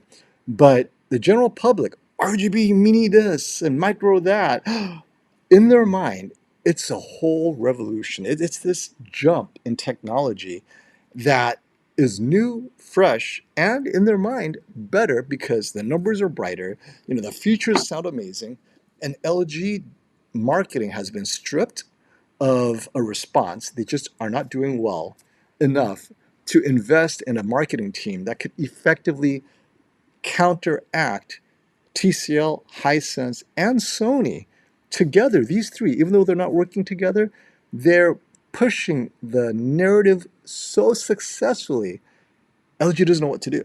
And Samsung is part of the narrative. I'm going to throw Samsung in there. Samsung has micro RGB, and even LG has a micro RGB Evo. And so LG OLED is like, how do we convince the public that pixel for pixel at the same nit, we are superior? And we just don't get above 2,000 nits, realistically, right? Above that, you start having burn-in. They can't. So LG is in trouble, and Samsung doesn't care about OLED. If no one buys OLED, we just go straight into micro RGB. LG is the one that's in trouble because so much of their identity as a TV maker, a TV brand, is OLED. But if people start buying their QNED / micro RGB this year and they make more margins, that's when I say that could be the end of OLED. And this is why we keep on predicting the death of OLED, not because it's a worse technology. It's amazing. It's because consumers want bigger and bigger TVs for less and less. OLED cannot scale size and price the way RGB TVs are doing already. If this is the price this year, what's it going to be next year? What's it going to be the year after? So LG, what is it going to do in 2027? It has to make cheaper OLEDs. It cannot make better OLEDs, right? G4, G5, G6, literally just similar brightness. Nothing's changed, right? Better processing, but that's on the processing side. LG, if they can cut their price in half, suddenly they're back in the game. But at the prices they're charging, it's really hard for them to compete. And Samsung doesn't care. Samsung has both TVs available to them. If OLED dies, whatever, we have RGB, micro RGB, and all these other things. So Yeah, LG needs to cut prices because there's nothing more they can do. Now, they might come out and say, oh, we have better color luminance or something like that, but I don't know how many consumers care. Okay, Mr. Upscale Man. All flagship OLEDs use 10-bit panel. Older TV use 8-bit FRC. You can stress test it with a Martian. When you don't know an answer, it's okay, I don't know. Okay, so this is to your point. The G5 last year, major problems with exactly what you're saying, right? The posterization issues, it was all on the hardware processing side. Then with this, well, first on the software, they fixed it somewhat. Then with the 6 nanometer, they fixed even more of it. So how much of that was the 10-bit? How much of that was the processor? You see the problem? That's what I don't know. Like, I can't conflate the solution of one and give 10-bit the credit when the reality is Samsung at the 83-inch size, the S95F, did not have that problem at all. Its processing was superior to the G5. And the G5 later got better, but the S95F was still better after the G5 was fixed. What does that tell you? It tells you that software/hardware processing is so critical to the image processing. So we're back to that 10-bit maybe puts the ceiling, but then it's up to them to push the image to that ceiling. So that's why, you know, if you look at the 10-bit as the only reason to get an OLED and you get the G5, you're like, wait, what happened? It's a 10-bit. Like, you know? So I get it. I get it. And that's why I said I defer to ratings. I don't know, because that's never been discussion. No one ever said, if only they did this, it would be fixed. It's always fix it because this guy did it better. Like, we don't care how you do it. We don't care if you use 10-bit or what. Just fix it. Because the reality is we don't know what's in that black box. But thank you for that clarification, Mr. Upscale Man. Splam. Thank you for the super chat. Coming from a 42-inch ST50 Plasma 77-inch. 42-inch. Oh, coming from a, I was so confused. Coming from a 42-inch ST50 Plasma, 77-inch S90F worth $700 over the S85F. And both are WOLED. Only difference is processing. Oh. So here's the problem. In the USA, the S85F is a dim QD OLED, and the S90F is a bright QD OLED. And I told people, just don't get the S85. It makes no sense at all. If you're going to go dim, might as well get a C series. That would have been brighter, right? So, but in the UK, I think they're using software to do the same thing. In the US, the S90F is noticeably brighter. But that's because you're going QD OLED. Well, no, it's both QD OLED. They held back the S85F. It was ridiculous how dim the S85F was relative to the S90F. If they did the same thing in the UK, that's important. But if you're using it as a nighttime bedroom TV, then it may not matter, which was the recommendation that the S85F here was. It's a dark room. It's like a B series TV, right? And the processing difference I have yet to see with Samsung processing make a big deal. Maybe that's what they mean. One processor makes it brighter than the other. No gaming, dark room, viewing. Go with a 77-inch. 77-inch perceptively looks larger. So always go with a larger TV because it perceptively looks brighter. Well, of course it's larger.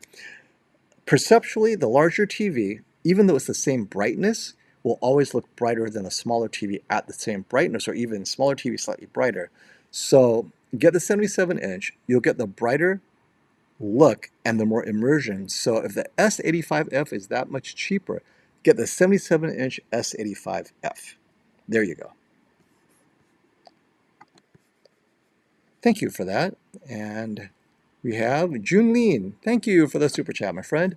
LG G6 83-inch or Sony True RGB Bravia 9 85-inch for low light and dim room.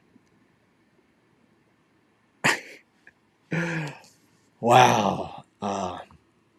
Dim room, LG G6 83-inch. Because it could, for darker content, the G6 83-inch will be so good. contrast, the blacks, but you might have to get it calibrated to make sure that near black is near perfect. The problem with all TVs, and this is going to be the Bravia 9 too, but the G series has had issues near black before. And so if you get the G683, spend a few $100s to get your near black corrected, then you'll be good to go. But yeah, I would take the G683, and then once it's calibrated, then it won't be crushed. I would know it's there. And you might have to calibrate Dolby Vision this year as well. But yeah, for low light, dim room, OLED really, infinite contrast is infinite contrast. I'd take that. Dreeg, when Dolby Vision 2 being released, they sure taking their sweet time. We have, the only assurance I've had was TCL saying it would come this summer. So it's officially summer, right? We are now in June, and anytime now, the X11L is the first to get the Dolby Vision 2 update, Dolby Vision 2 Max, anytime now. So they told me the first to get it will be the X11L, then the QM8L, and then eventually the QM7L. We will see it. Hisense has not given me a timeline, but TCL said this summer. So there's that. Maybe that's changed, but that's what I heard directly from TCL at their event last month or 2 months ago. Eric Laguna, Aero Video's version has better encoding than Universal's. I have a few Aero Visions. I have the one with Vin Diesel, his entire series. That was a good one. The one where he's pitch black. That's it. Yeah, that's a good one. Also means HDR, Dolby Vision, metadata, other movies, Silence of the Lambs, Halloween, RoboCop. Ooh, RoboCop. I love the original RoboCop. The Detroit one was so good. Okay, I will keep that in mind. Better encoding than Universal also means HDR Dolby Vision data. So here's the thing. If it's only encoding, if they're not remastering Dolby Vision, so I know Columbia Pictures remasters it, right? So the Columbia Collections, which I have a few of those, they remastered the HDR. I think Jaws was one that was remastered as well. They remastered Dolby Vision. So they completely take it and do it again with the permission and the assistance of the original director, producer, whoever. That could give you better HDR impact. So that's interesting. The Aero Video, I know Criterion has done that before as well. So yeah, maybe I'll try RoboCop Escape from New York. That would be one that's fun. Now, does it mean that it has different HDR metadata and Dolby Vision metadata? So if it's only encoding, the answer is no, because the metadata has not been recolored or regraded. So I don't know.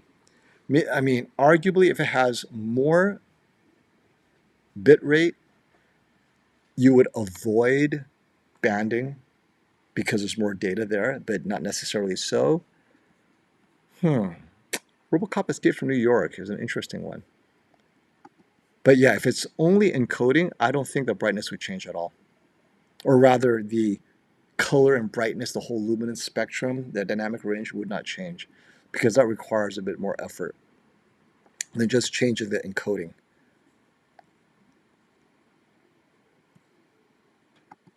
TS88 199. Thank you for that super chat. And hey, if you guys are still here, don't forget, click like so that more people could jump in and join you guys in chat.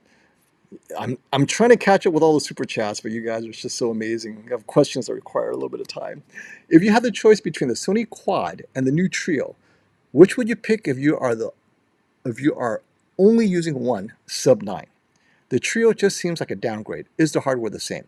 Okay, so here's the difference. The Quad cannot get loud enough to keep up with the sub-9. However, the Quad is immersion.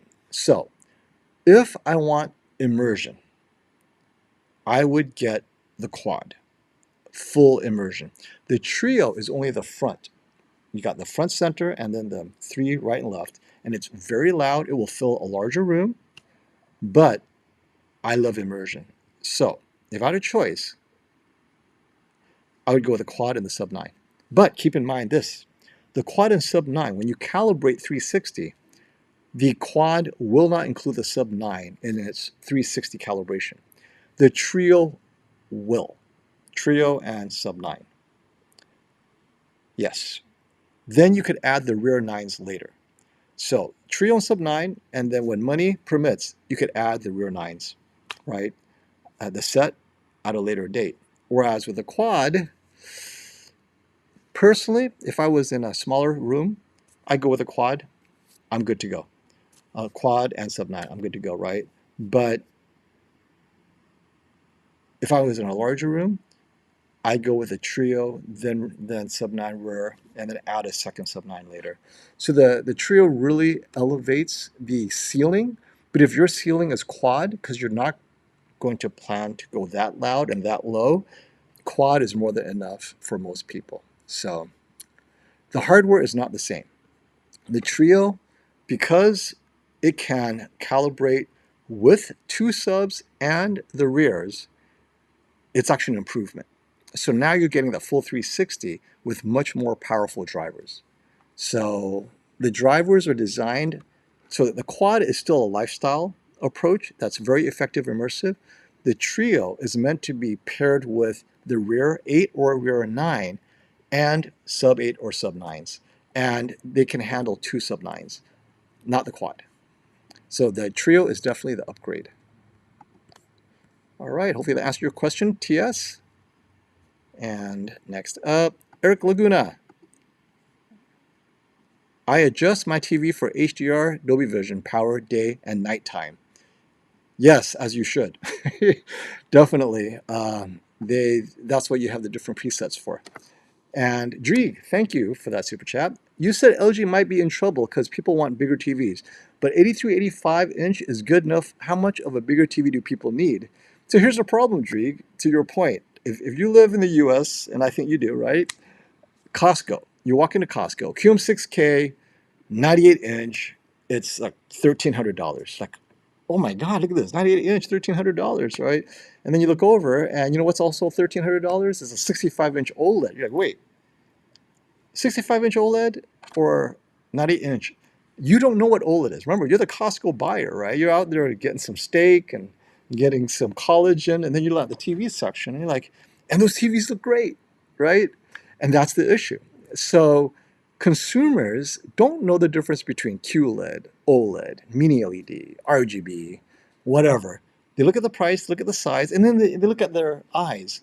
This QM6K looks pretty good, or this U7 looks pretty good, Hisense, right? But look at how big it is. And that OLED looks pretty good, but look how small it is. And what? There's only a $100 difference? That's why over time, oh, and here's the worst insult. That QM6K at 98 inch has a higher margin of profit than the discounted OLED. So, and TCL's making a better margin on it, right? So it's like, oh, double whammy. That's why. The trend is really difficult for OLED to keep up. Hey, thank you for the super chat, Mr. Upskill Man. Love you, man. You put up with my trolling. Was it trolling? I was enjoying your conversation, but thank you for being patient with me. You'll always have the content I need at the right time. Take this plus my other money and dinner's on me. Yes, I'm actually going to go grab some dinner. Hey, thank you for bringing up the hard questions, man. You test my knowledge for sure. And thank you for hanging around.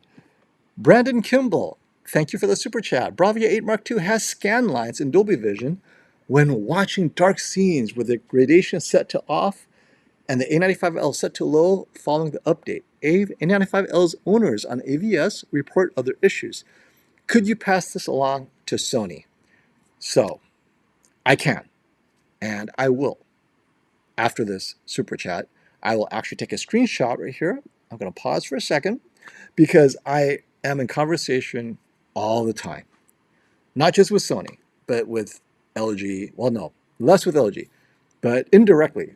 Brian is my LG contact. So I complain to Brian and then he calls LG.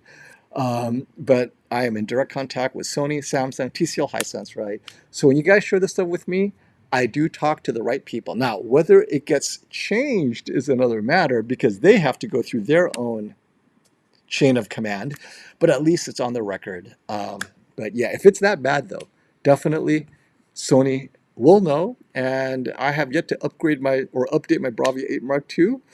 or my Bravia 9 Mark II.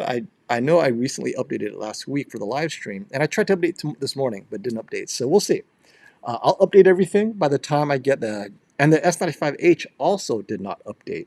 I tried to, and I guess it's still on its original firmware, but we'll see. In the next week or two, I'm going to do a G6 versus G5 just to get a feel for what the latest update on the G6 has done, because when we did our first comparison, the G5 and G6 were very similar. The G6 was slightly brighter specular highlights here and there, but the G5 sustained its brightness. Well, recently, an update took that away, so the G5 now dims after like 30 seconds, just like the G6 did. So we'll see what the updates bring to the table for both TVs, and then we'll have them compared to the Bravia 8 Mark II and the S95H. So this will be, or rather, once that's done, it'll be the G6, Bravia 8 Mark II, and S95H, the three literal best OLED TVs. This will be a preview of the Shootout coming up in July, as what's the best TV money could buy for that size in terms of reference image quality. So we'll do that. And that's why it brings back the Bravia 8 Mark II. If they're going to win the Shootout, they better fix this, because it's next month, July 18th. Thank you for keeping us up to date with Sony's woes. Brandon Ong, thank you for the super chat. I have a 2024 Hisense U7N. I think that was my editor's choice in 2024. Excellent TV. 65-inch. Looking to get the Bravia 2. Wait, U7N? Is that what it was? Bravia 2. So Bravia 9 Mark II, 75-inch. Will I notice an upgrade for PS5 Pro gaming? Yes, you will. Better contrast. Amazing color. The U7N was fine. It's a passable TV for the price, right? I thought the color accuracy was great, but the PS5 Pro and the Bravia 9 Mark II 75 is going to be a match made in heaven, and that extra size, and yes, I mean, across the board, better contrast, better specular highlights. You will especially notice the contrast and specular highlights and the color saturation. Enjoy it, my friend. This is a huge upgrade for you. Other than the size, I think the image quality is going to just burn into your memory. Super Googly Glee. These names are killing me. Thank you from Hong Kong. Do you think there will ever be an 83-inch QD OLED? So, leaks out of Korea. They've submitted an 83-inch for approval. Doesn't mean they're making it, but it looks like there's interest. We have to wait and see. We will know by CES. I will ask my contacts at Samsung Display around CES to see if anyone's buying this 83-inch, but it looks promising. I have the G5 83-inch and the S95 at 55, but I vastly prefer 55-inch for QD OLED and for gaming. Yes, so this is the TV for you. 83-inch QD OLED gaming, this is it. This is the dream that many gamers want. No confirmation from anyone other than the leak that they're working on something that is 83-inch QD OLED, but there is no official announcement that they will produce it, nor has there been any announcement that anyone's interested in buying it. But it's better than nothing, right? So we're there.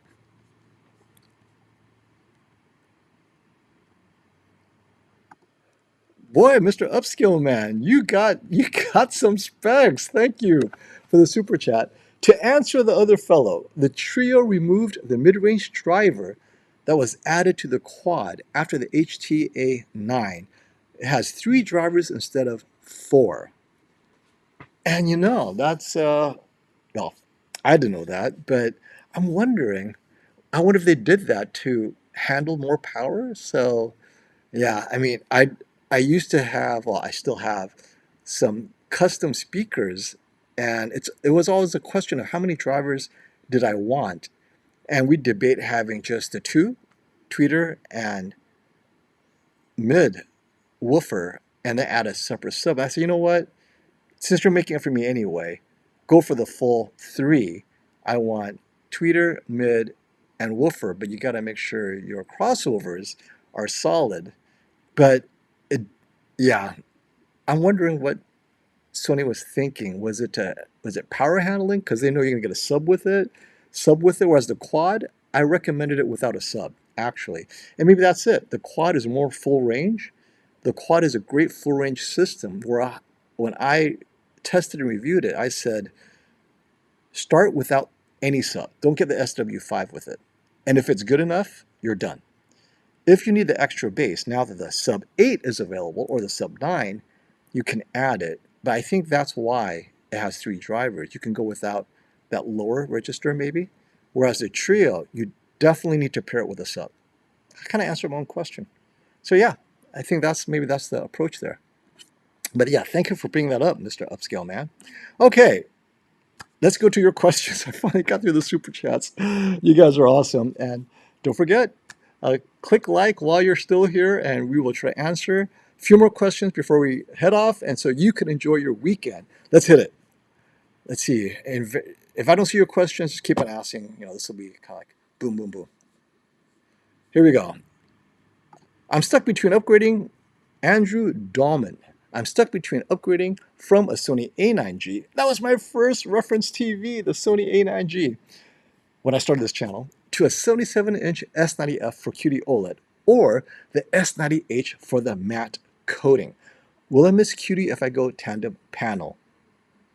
Probably not. I know you guys are going to yell at me, oh, FOMO, how can you be so unfaithful to QD OLED?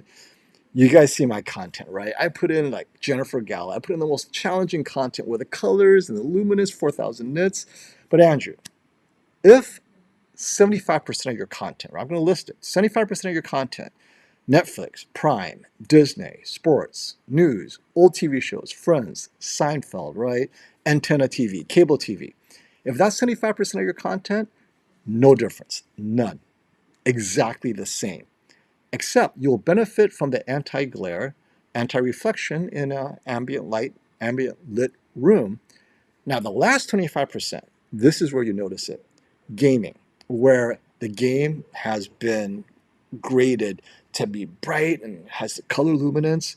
So, HDR gaming, we're talking like the latest and best, right? Demo material like Alpha and Mad Max, or the 5 movies I keep on using to demonstrate how QD OLED is superior in certain things. Color luminance, right? This is where you could say, you know what, that red is slightly brighter and better than WOLED. But that's it. I say, personally, go with the S90H because that matte coating makes all the difference in the world. Or how about the S90F last year, or S95F? How about the 77-inch S95F from last year? You got the matte coating, and you got QD OLED. Is there a reason why you're not getting the S95F from last year? And it's cheaper. It's probably the same price as the S90H. Let me know why you're not considering the 77-inch S95F, which has QD OLED and the matte coating, right? The best of all worlds, and no bezel.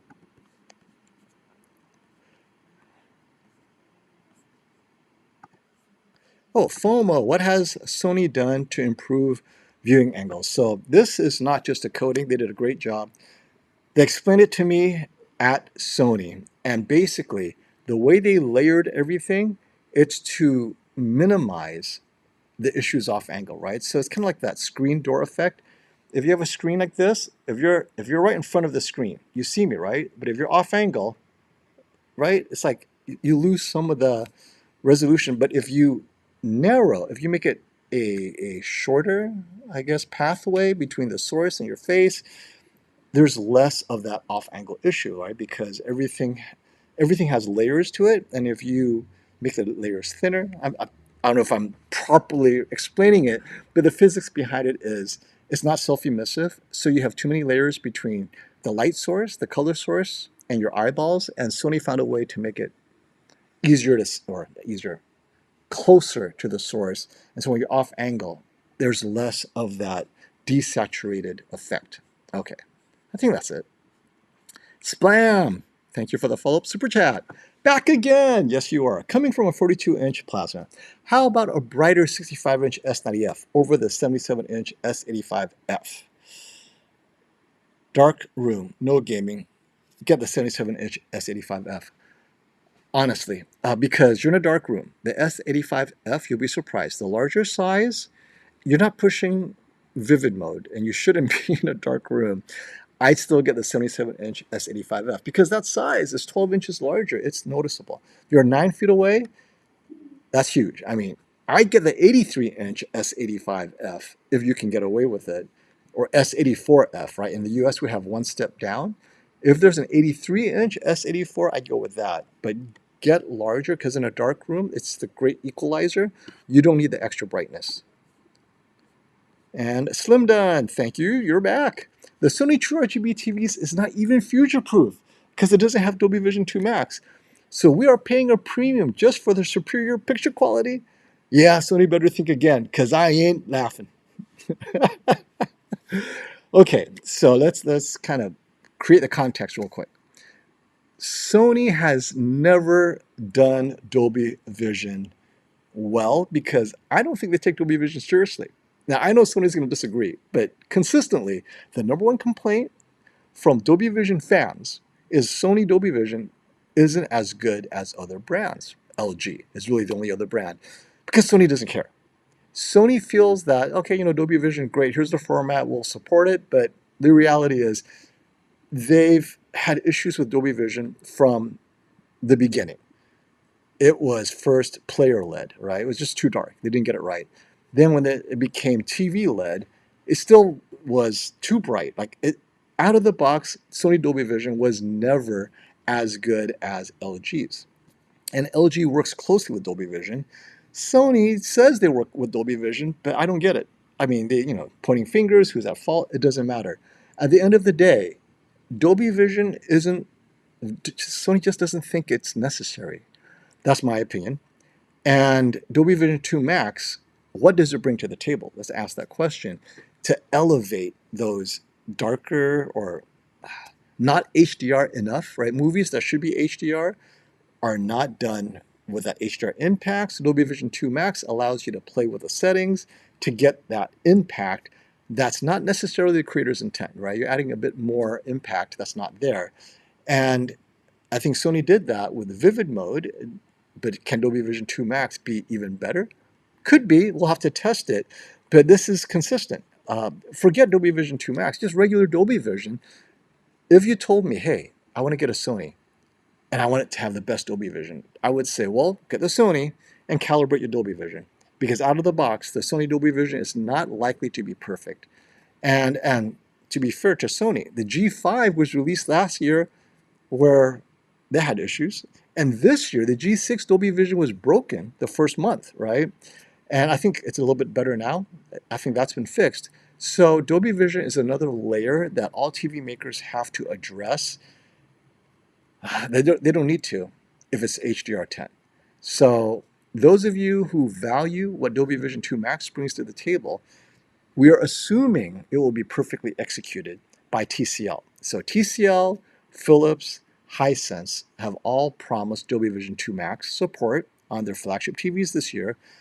When it does come out, we will definitely compare it against the Bravia 9 Mark II Vivid mode. So I'll have X11L, Dolby Vision 2 Max, Bravia 9 Mark II Vivid mode, and we'll see what happens. And we'll compare it against its own Vivid mode. The X11L has a Vivid mode that I think is phenomenal right now. The most recent firmware update, I'm so impressed. Can Dolby Vision 2 Max beat the native Vivid mode of these flagship TVs? But that's a good point. Dolby Vision 2 fans, they're going to have to stick with LG, because I think LG is the standard for Dolby Vision 2 fans, out of the box at least. And hey, Philip, thank you for that super chat. Just waiting for your question. Let me see what other questions you guys have. Okay, let's see. Okay. Well, you guys are having some heated discussions here that I will not get into, but I'm glad you guys are engaged. Here we go. Hey, FOMO, Sony TVs need to have skin tone slide like they used to so we can more accurately calibrate the image and their faces. So if you are calibrating, you don't need to slide, right? The calibrator has all the slides they need. If you are doing it to preference, yeah, there's no slide. You just have to play with What are you playing with? You're playing with the Expert One, jumping from Expert One to warm to cool, whatever. Yeah, there's no slide in a Sony. Sony says, you know what? We know what natural is. Expert One, you're good to go. And that's why people buy Sonys. They don't have to slide anything. You go to Expert One and you're set. And I think it's fine because that's why you buy a Sony. Whereas with Samsung, TCL, Hisense, you really do have to kind of slide between Worm 1 and Worm 2. Some years Worm 2 looks better, some years Worm 1 looks better. It changes year to year.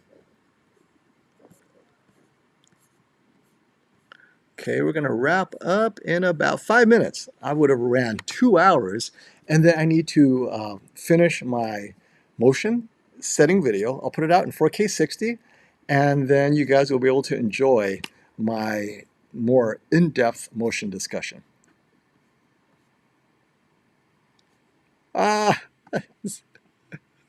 Startle Pull and asks, if you would trade in, should I trade in my Bravia 9 Mark, or would I get a Bravia 9 Mark II Pro 115-inch for my BVM 3110? So this is the discussion that happened, I think, the last time we did a Sony live stream.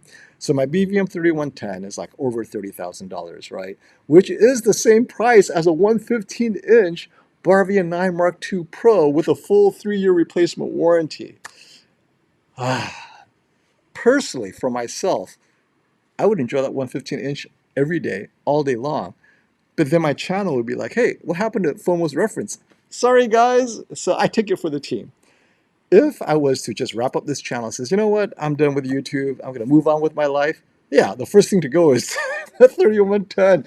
Bring in the Bravia 9 Mark II because, not many of you know, the 3110 holds on to its value, right? The studios would still pay around $30,000 for the 3110. So yeah, I could probably trade it in for around 30 grand and get the Bravia 9 Mark II. I just give Robert a call and, Robert, can you give me the FOMO deal on the 115-inch? Let's see what we can do. Hey, Philip. All right, super chat. Coming from a QN900B 8K. Samsung is the only one that make 8K TVs, if you guys are wondering. I want to get the Bravia 9 Mark II. Will I notice the difference between the two? Oh, God, yes, you will. All right, so it's been a while since I've railed against Samsung's 8K TVs. And the reason is this. In order to get 8K, Samsung did 2 huge compromises that affected me personally as a TV reviewer. The first, their 8K TVs were dimmer and continues to be dimmer than their 4K equivalent. So 900B is dimmer than the 95B, right? The 95B, to me, is the better TV. Forget the 8K part of it. Had better contrast. It had just better specular highlights. Vivid mode or dynamic mode was brighter. It just felt more impactful, albeit it was missing 8K, if that's important to you. Okay, I get it. To me, you lost too much. The second thing is the specular highlights. Now, by being dimmer, it didn't make the specular highlights brighter. It didn't have any. Its specular highlights was worse than the 95B. It worse than the 85B, right? That year, I like the QNED 85B a lot. And the 900B specular highlights is almost SDR. So, going to the Bravia 9 Mark II, you will get more of everything. You're going to get better contrast, better specular highlights. The vivid mode is superior. It's just all around a jump in image quality across the board. So yes, you will notice the difference between the two. I wholeheartedly agree. Go for it. I mean, it makes it sound like the Samsung is a Vizio. It's a good TV. I actually gave my parents the QN900B, and the first thing they said to me was, because I think I had it that year, and I was like, okay, you know what? I can't use this as a reference, so I gave it to my parents. My mom yelled at me. She goes, you know how much energy this thing took? So she went on Best Buy and started Googling. It takes more energy than our old Crystal series. And the audio, I can barely hear anything. You got ripped off. And I'm like, but Mom, it's 8K. I don't know what that means. I just know the audio sucks. And so I had to put it on eco mode to convince her. So it was already dim. Now it's in eco mode. And Mom was okay. So she started doing her Google on the TV, right? She's all like, a lot of complaints about this TV. I'm like, Mom, this is her flagship. Ah, you got robbed. It's like that's it. That's the last time I have to deal with that. So yeah, she's because her Crystal series Samsung broke and she wants another Samsung. Oh, she'd love this 900B, right? Never heard the end of it. You're costing me money. So now she has an 8K TV in eco mode where the audio is like maxed out. It's craziness. But yes, good. You'll love the Bravia 9 Mark II. And hey, thank you for this shout out to our friends of Electronic. Ken says, I just installed the hammer. Catch my video? The hammer 83-inch G6 calibrated filmmaker mode from Value Electronics. Awesome flesh tones and micro contrast. Yes, they updated everything. It's fixed. It's a great TV. Anything you've heard about the G6 being not as good as G5, all fixed. It is now officially the better TV in many ways, and I'll show you how good it is. And probably our next stream we'll do a G5, G6. And so we're going to end right here, unless you guys throw out a super chat. But other than that, Val Electronics, thank you for sponsoring this show. And if you guys need calibration like Ken did, they will sell a TV, and at your option, call them and they will calibrate whatever TVs you want. They have first allocation of the Sony Bravia 9 Mark II, whatever sizes. They will make sure you get it.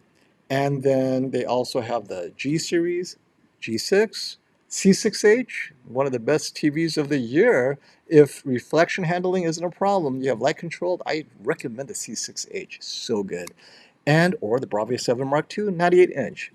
Definitely give Robert a call. And of course, as I'm about to head out into the sunset, one more super chat and we will close with Dreeg. Thank you very much, my friend.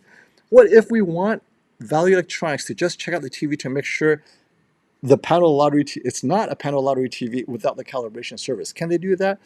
Or you have to get the calibration service too? You have to get the calibration service too, mostly because getting the TV shipped in and then opening it and checking it, that actually costs them money at their cost. With the calibration, it helps offset all of that as one package. So yes, that's part of their calibration. They can't do just the QC. So it'll be calibration, including QC as part of the calibration package. So yeah, but give Robert a call and he'll try to give you a great deal on calibration with Dwayne Davis himself. All right, I think we're gonna wrap up now, and I'm gonna look for a good outro message from you guys here. How about this? Thank you. Thank you. Until next time, my friends, stop the FOMO.